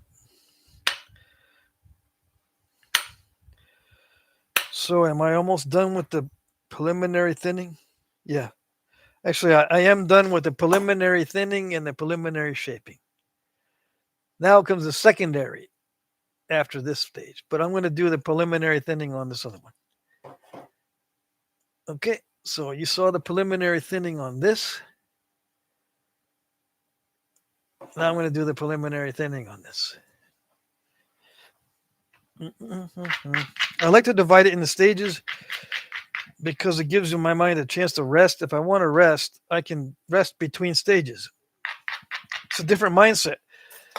After this, it's a different mindset for running these flakes because you got to be a lot more particular, a lot more persnickety, a lot more careful, and a lot more concerned with how long you can make these flakes successfully. The more narrow it is, the easier it is to run past halfway. If you have trouble running long flakes, you got to make it more narrow. You can't do the impossible. You can't say, well, I insist on keeping it wide because I want long flakes. Yeah. No. Make it more narrow if you have trouble running long flakes. Okay? Know your limitations. Luckily on Novaculite, it's easier than most materials to run these long flakes. It does in not all cases, but I think most cases it'll run on a flat, right? Because I'm getting a bunch of flat flakes. So I would say in most cases on this Novaculite, you can run on a flat pretty well. Now, as the flakes get thinner, when the piece gets thinner, that changes. It may become really steppy. And have a bunch of these little steps. But we'll see. Yeah. And there's always that risk of snapping it in half, too, as it gets thinner and thinner. So that'll make you nervous. Mm-hmm. So I designated this as the tip right here on this side. So let's start thinning that down. See how that goes. Improve the edge a little bit to make it less wonky. Let's see. Can I thin as I'm doing this? Yeah, probably. Yep. As I'm making the edge less wonky, can I thin it? Yeah. Yeah, like that. Yeah, like that too. Keep thinking about that other live stream with 300 people on there. If I had 300 people watching,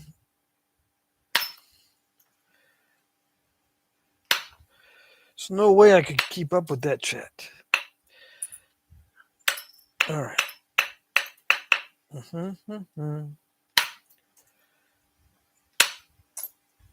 Let's see. So I'm thinning. I'm actually opportunistically thinning and not paying too much attention to how thin the ends are right now. But I'm going to need to because it's getting thin pretty fast. I don't want to make it too thin in the middle. I want to be able to preserve these or take steps in making sure I can preserve these two bifaces. Yeah. All right. We can do the ends now. Okay. Nice. I don't see any major cracks anywhere, which is good. This piece was very crackly, but I don't see any more now that I've taken that one area completely off. The area that used to be the tip of this is completely gone now, which is good. With all of its cracks and imperfections, it's good that it's completely gone now. Yeah.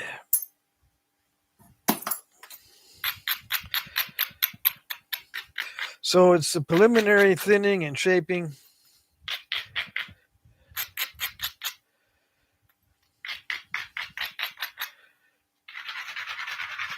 Opportunistic napping. Let's see. What's happening in the chat? Anything that I missed?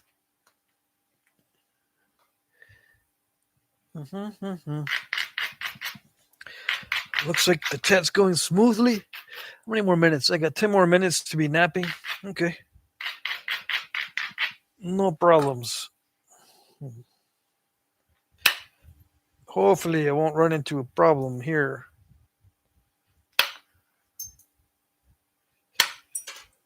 Okay, good. It was starting to get a little bit crunchy in the middle there.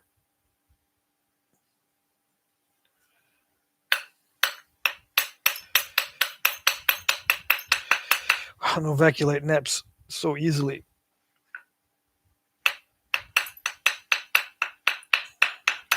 Come on. Don't make me eat my words there.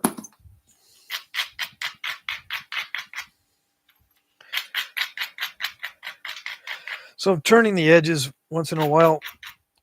When I finish one side, I'll nap a bunch of it off to move the edge. They call it turning the edge. I tend to say either one, moving the edge or turning. If I say moving the edge, it's the same thing as turning the edge. I don't know why they started using the word turning.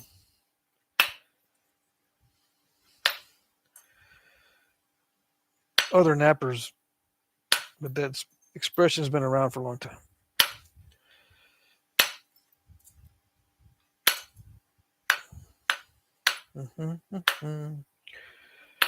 Yeah. Hopefully you can see what's going on better than I can.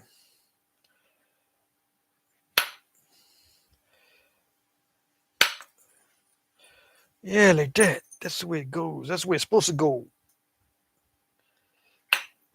Not supposed to give me no trouble. Sometimes I have trouble with the base. It gets all crunchy down here and I'm not able to nap where I want. But in this case, it looks pretty good. Yeah, like that. See, I can do long flakes from the base. When it's cooperating. See that? Some people want to do that when the biface is really thin.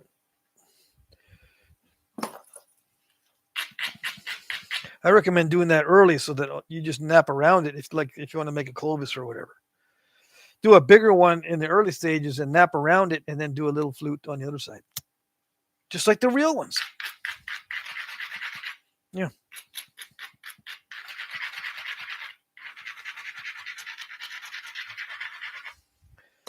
So the preliminary thinning is almost done.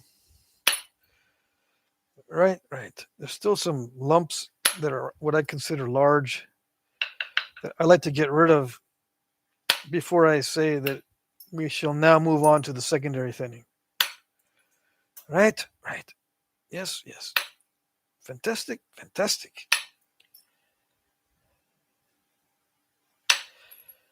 Yeah, like that. That's good. Ooch, hopefully I didn't crack that. I'm not having difficulty with the crunching on the edges, but sometimes it worries me that if I see some weird flaking, I say, man, did I crack the edge?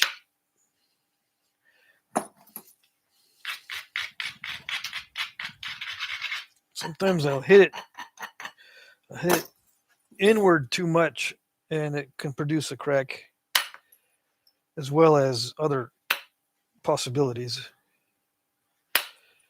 Is this still the preliminary thinning? Kind of, sort of, because I see lumps. But I'm overlapping into the secondary thinning a little bit. Yeah. So both of these now have the preliminary thinning and shaping, and they're about the same thinness. And this goes for any kind of material. This basic operation, for me, it's the same for obsidian, for hard, nasty, raw chert, or heat treats like novaculite. It's going to look the same for almost any type of material at this stage. From here on in, it varies with the material as well as the techniques to get it thinner. All right. How do you vary the technique? When does it vary? Well, sometimes I have to hit extremely hard to get the flakes to travel, for instance. And that may or may not depend on the material, so to speak. Some materials, they nap pretty easily without much force in the preliminary stages, but require a lot of force to do the same thing in the secondary thinning. Why? I don't know. Okay? As an example. So it gets complicated after this stage. Up to this stage is pretty much the same for everything. Okay? Even though there's differences in the characteristics, like this was easy to nap. But as far as the look of it, it's pretty much the same. And the technique, if you look, there's only subtle differences between this and other materials as far as the look of the technique. With the boppers, because I would use the same weight pretty much for nasty raw chert as I do with the novaculite. As an example, I might have to step up to the other more heavy 8.3 ounce to do really tough stuff sometimes, but you can compensate it just by swinging faster. You don't have to use the big old 8.3 if you swing the 5.3 faster. Okay? I did not need to swing anything very fast or very hard to get to this point with the novaculite. So that's what makes it nice. But after this is when it gets to be a pain. Some materials are not as much a pain as others, but you don't know until you actually get to that stage. Yeah. And this one might nap differently than this one. This one might be quite cooperative. It started out nasty. Well, actually, this is the one that started out nasty. I had to lose a lot of the tip. This could actually end up being more cooperative for some reason than this one. When this one started out with lots of cracks and nastiness and overall unpredictability, this one might be different in consistency. I think I see a crack in it too. Let's see if I can show you. There's a crack in here. I don't have the resolution probably to show you, but there is I don't know if it's healed or not. There's a crack that goes this way. Right there, goes across. Now, it may or may not be healed. You can kind of see it there. It's not in a good spot, but I don't see it on the other side, except the dark line there. And sometimes it indicates a healed crack, right? Sometimes it's not healed, but that looks like a healed crack on that side. It does go through to the other side. We shall see. If that's the case, I'm going to lose a lot of the base if it's really cracked, but it's okay. If I wanted to make 2 points of the same size, I'm still in good shape. Even if I lose a lot of the the base off of this cracked one, I still can make 2 points around the same size. Yeah. And that goes for any material. Yeah. So let's try some of this. I'm just going to, in the few minutes I have left, I'm going to try some of this Texas heat treat. I've been waiting to do this. Dum-de-dum-de-dum. Yeah, it's nice.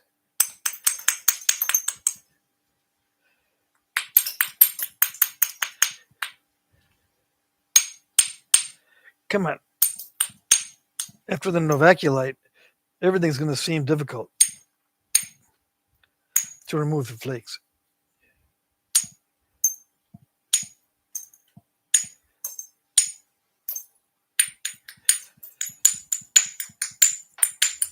I'm just trimming this because it's already real thin in the middle.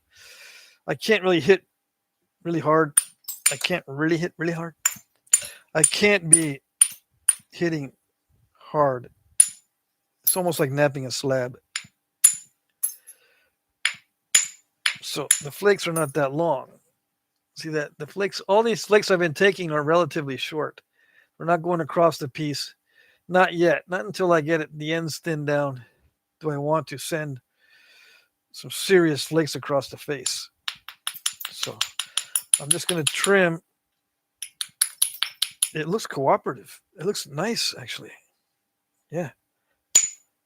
This lighter here near the tip, though, this lighter material is not knapping well. I'll probably end up just losing all of that lighter material right there on purpose.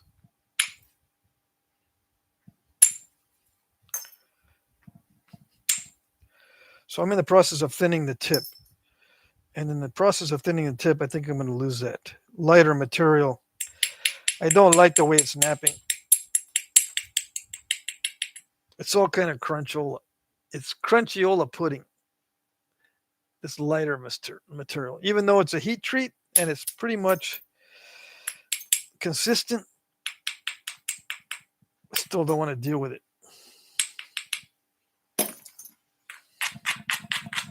Yeah, but dude, it would be nice to have a lighter tip on it.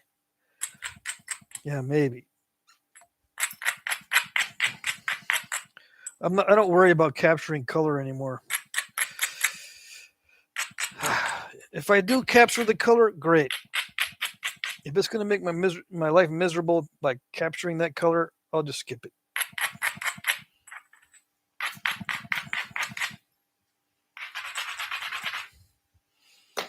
All right, so I consider that the bifacing stage already. Now it's the preliminary thinning. Even though the ends are not thinned down, I still consider this the preliminary biface.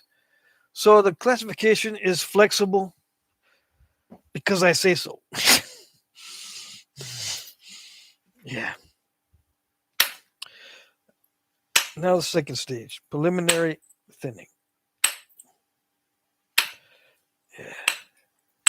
I'm getting rid of that nasty gray area. It's almost gone, which is good. It's good. It's almost gone.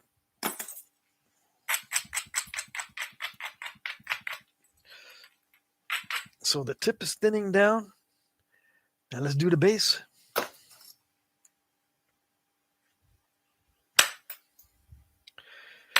Yep. This is actually a nice piece of heat treat. It's a little bit tough, but I like it that way because it sharpens up easier most of the time. Sometimes having it a little bit tough makes it harder to sharpen.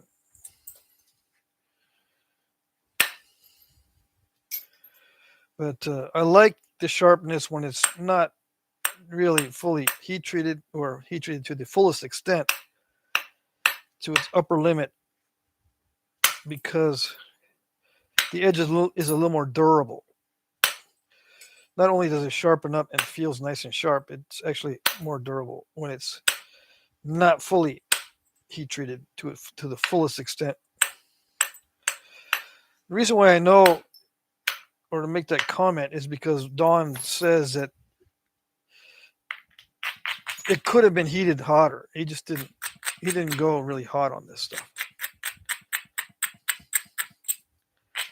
Otherwise, I couldn't tell really if it went really hot or not. Sometimes you can heat it really hot and it still has some toughness to it. That's what I'm saying. Okay. So this looks like it's pretty good. I'm impressed. The color is kind of meh, but it's good material. This is what I would give the kids to nap. This kind of stuff. The color's kind of meh, but it's good heat treat. Yeah, you can get some nice flakes, and it feathers out. There's not a lot of ripples, not a lot of chatter. There's not a lot of fuss. Sometimes it'll leave like little fingernail step fractures. Sometimes it'll be all crunchy up here. Sometimes it'll leave like hackles. I don't know what they call straight line stress marks. But this is nice and smooth. Yeah. So far, so good.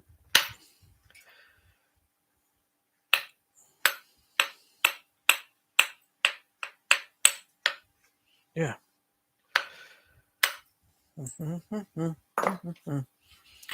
So I'm going to do the preliminary thinning, and then I'll get back in the chat. Yeah, I'm late, but oh well. You're going to have to wait just a little longer if you have a question. All right, let's see if I can get some big long flakes. That's because I thinned down the ends enough for me to feel confident about driving stuff in the middle now. I'll be driving stuff in the middle and try to get big long flakes. All right. Yeah, they didn't go very far. This one here. They didn't go as far as I thought. Let's try it again here. Yeah, like that. Yeah. Sweet.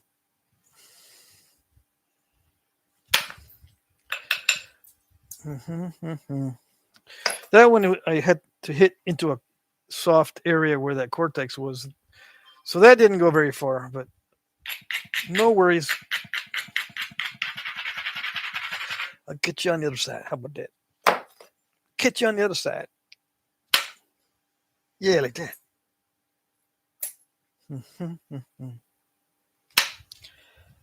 Yeah, like that. As long as it goes a little bit past halfway, it's good.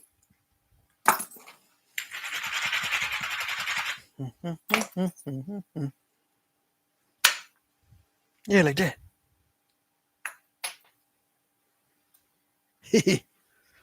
It cooperates.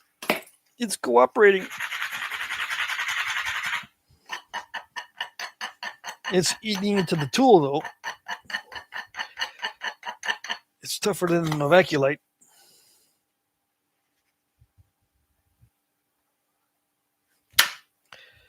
Well, they didn't go quite as far as I was hoping. I had a feeling. Why did I have a feeling? Because it just felt tougher when I was grinding it.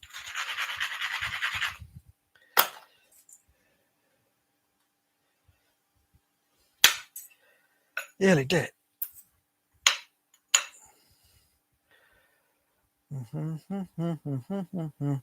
So the preliminary thinning is almost done.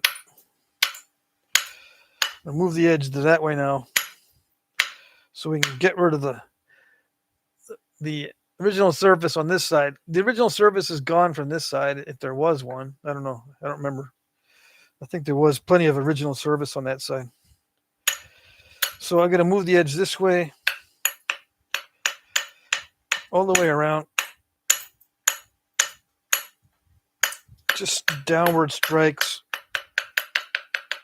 to get the edge moved that way. Yeah. Just little bitty flakes. They don't go in very far, so it retains the look of the bold flaking.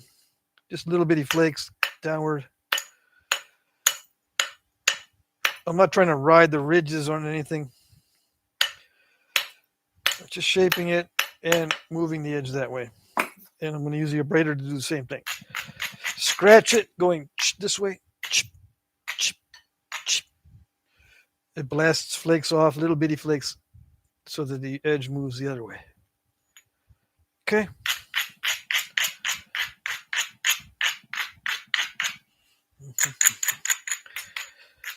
All right, so let's see how much time. Yeah, I still got some time. I'll go over. We'll go later than 10. How's that? I want to get this preliminary thinning done. Okay. Yes. Oops. Took too much off the edge. That's not good. Yeah, like that. Yeah, like that.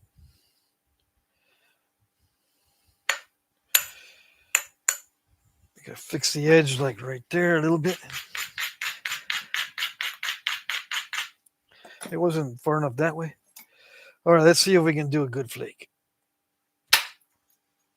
Yeah, almost. That one ran down this little area. See, it started here. It ran all the way down.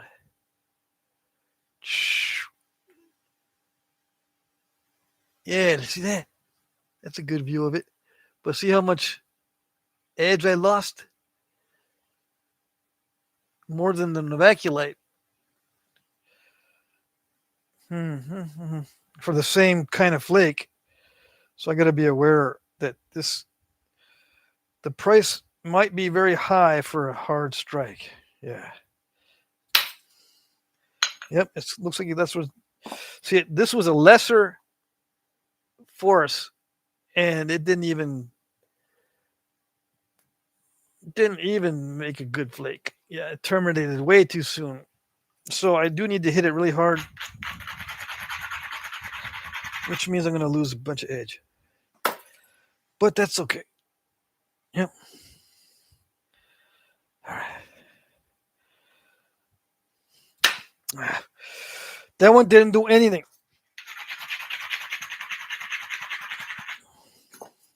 Alrighty. I think we did it. Yes. Okay, good. But that was a really, really hard hit. But luckily, we didn't lose too much edge. That's luck. See, I hit this one harder than this one, but I didn't lose as much edge on this one. And I think it's because I ground it more, but you never know. Sometimes, like, this might just be luck, bad luck that I lost that much, but I'm not that worried about it. I want to keep reiterating the fact that new guys, they don't realize how much edge they need to lose when they're doing these long flakes. So they may make it too narrow in the beginning. Okay. There's a balancing act between needing it to be narrow and then making it too narrow. You can't make it too narrow. If you're only getting short flakes, yeah, you'll need to make it narrow, but be careful not to make it too narrow because sometimes you'll need to hit real hard. And sometimes on those hard hits, it removes a lot of edge. That's all. Okay. Oops. Yeah, okay, good. I was worried about that step fracture. Okay. Yeah, this is hold on, not done with the preliminary thinning yet. Dang it, it's already almost time.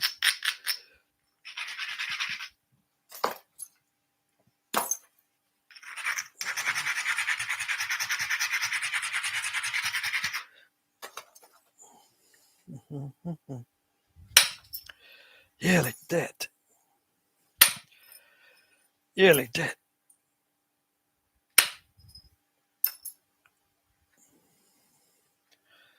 Okay.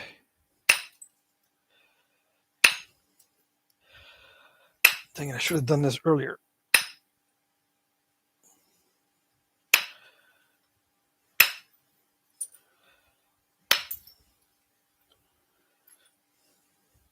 I got too excited about thinning the blade, and I forgot to do this part. This is not. I don't recommend doing this at home, boys and girls. Thinning the edge. I mean, thinning the base at a later stage. It's easy to snap it in half.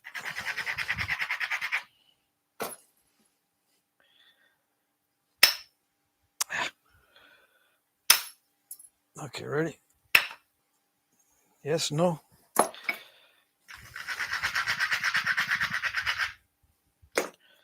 Come on. Yeah, that's a little bit better.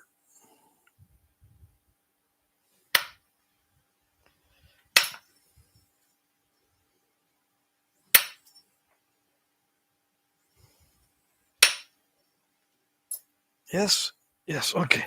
Preliminary thinning done, even though I didn't take off the original surface on that. Yeah, it's already pretty flat. So on the secondary thinning, I'll be able to take that out. It's not that bad. Okay, so all of these preliminary thinning, and you can see that they're probably about the same thickness. Yeah, different quality of material. Yeah, very different properties. But at this stage, they're very similar in look, the way they look. Okay, it's just the stage after this where everything is a different mindset. So this is a good place to pause. All right. I know I keep saying that over and over again, but I think it bears repeating.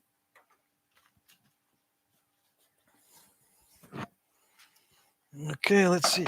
I got flakes in my shoes.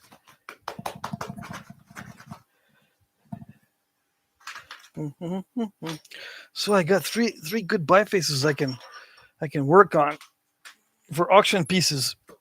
Yeah.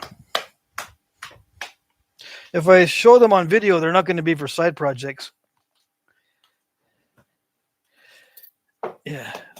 If I show them on video, that usually like 99% of the time, you will see them in the auction later.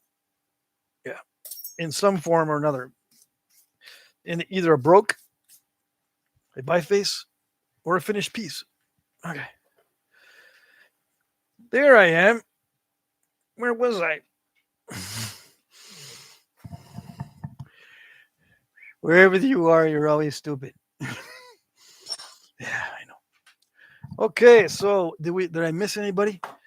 Let's see. Noah Merritt. I didn't see you earlier. Let's see. It's 10:03, so yeah, that's okay. Let's see. Have you guys guessed the width to thickness ratio? Let's try it out. Let's see what this one is. This one is 55. Took off my glasses too soon. 55 by 10. This is 5-1. I think they're all probably 5-1. This one is 54 by. This one's 9 millimeter. 54 millimeter by 9 millimeter. Is that's 6-1? I think. This 55 by 10. That's 5-1. So yeah, this one is 6-1. This one's 5-1. This is 5-1. Yeah, perfect. Preliminary thinning. All right. And from here, there's two basic things that I do from here. Now, if I make this into a knife blade, I don't thin this anymore here. All the thinning now is going to be at the forward 3/4 of the blade. I like to make knife blades with thick tangs. Okay, so I wouldn't thin it anymore here. I would just kind of figure out where can I remove material. Like I remove one of the corners so I can make a tang on from the other corner. For a modern knife blade, I would take off this corner right there. Just take that off like in an arc and leave a tang here. Whichever side is the worst, I get rid of. Okay, now for a Native American style knife, I'd leave it in this shape. I might put notches and just thin the blade down. Exactly the same for these. Okay? Okay. Two ways it could go. All right, see. So whoever guessed 5-1 and 6-1 was correct. And I think Marty was correct. Yes, yes. All righty, see here.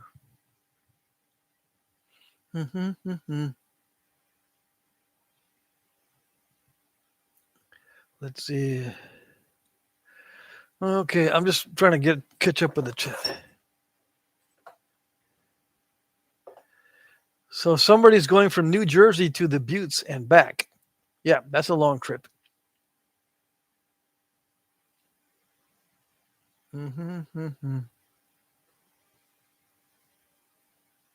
Let's see. Marty says he got one right. Yes, you did. Bren says, great Friday nap-in yap. Really enjoys Fridays. Often my son watches with me, but tonight my son and my daughter now. How lucky am I? Thanks, Patrick. Good night, nappers. You're lucky. You got both your son and your daughter watching. Yeah. Awesome. Okay, so I don't see any questions. I'm going to close out the live stream. Mary says I did a great job. Thank you. Thank you. So Noah Merritt, it's nice to see the indirect percussion. Let's see. Yeah, hackles. There's terminology for these ripples and the striations within the flex scar. I think the ones that are straight are called hackles, but I can't remember. And the others are ripples or something else like similar.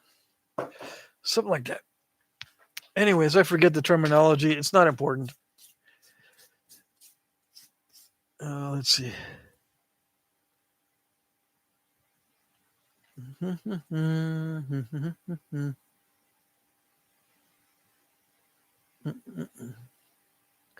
Yeah, I wish you could heat treat in a car, but it doesn't get hot enough for heat treating. Mike Mason says, thank you, Patrick. About one of the, I bought one of Uncle Mike's holsters. Cool. Yep. Good night, everybody. Everyone say good night. Time to get back to doing what you were doing before. Yeah, I use the metric system when doing the width to thickness ratios. It's so much easier. Marty says, so do you always get your bifaces to that stage before you set them down? Yes. I think it would be safe to say that before I set them down intentionally, like if I get interrupted, I have to set them down no matter what. But if I intentionally set these aside, I always do the preliminary thinning first. I think that's safe to say. Because I don't like leaving a bunch of mass on the pieces. Yeah. And the secondary thinning is a different ball game. So I like to have that mindset apply to the piece right away. Instead of having to, I need to finish the secondary bifacing or secondary. I had to finish the primary thinning and then switch over right away to the secondary thinning. So I got to change the mindset. I'd rather just have one mindset going into it and look at it and say, okay, I need to do the secondary thinning. And that, all of these qualify for secondary thinning. I like the feel of this material, actually. This is a Central Texas chert. And it could be Edwards Plateau. It's similar to Georgetown. Yeah, similar. But you can tell it's a little bit different because it has spots in it, and it's got some crackliness to it that's a little bit different than Georgetown. I don't know how to explain it. And it's a heat treat, so heat treats are slightly different.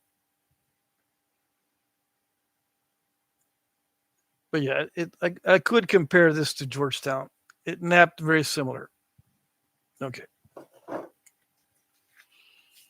I'm going to start making more knives out of stuff like this. Yeah, off the kind of the blah looking colors. Start making more knife blades out of this stuff. And spend more time napping the exotics on video. Yeah. All right.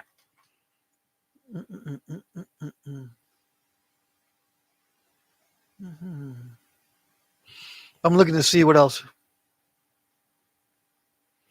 All right, Marty says, okay, good night, guys and gals. Thanks for the live again, Patrick. You're very welcome. Yep, everyone, thanks for being here. Good to see everybody. Good night, good night. Next live stream is Monday. But Mondays have new time. Starts at 6 now. No, it always started at 6. The auction starts at 6. All right, let's get this straight. Mondays is the next live stream during the auction. The auctions now are at a different time. The auctions are now starting at 6 instead of 4. Okay, I got mixed up. So next live stream 6 to 8 p.m. the usual time on Monday.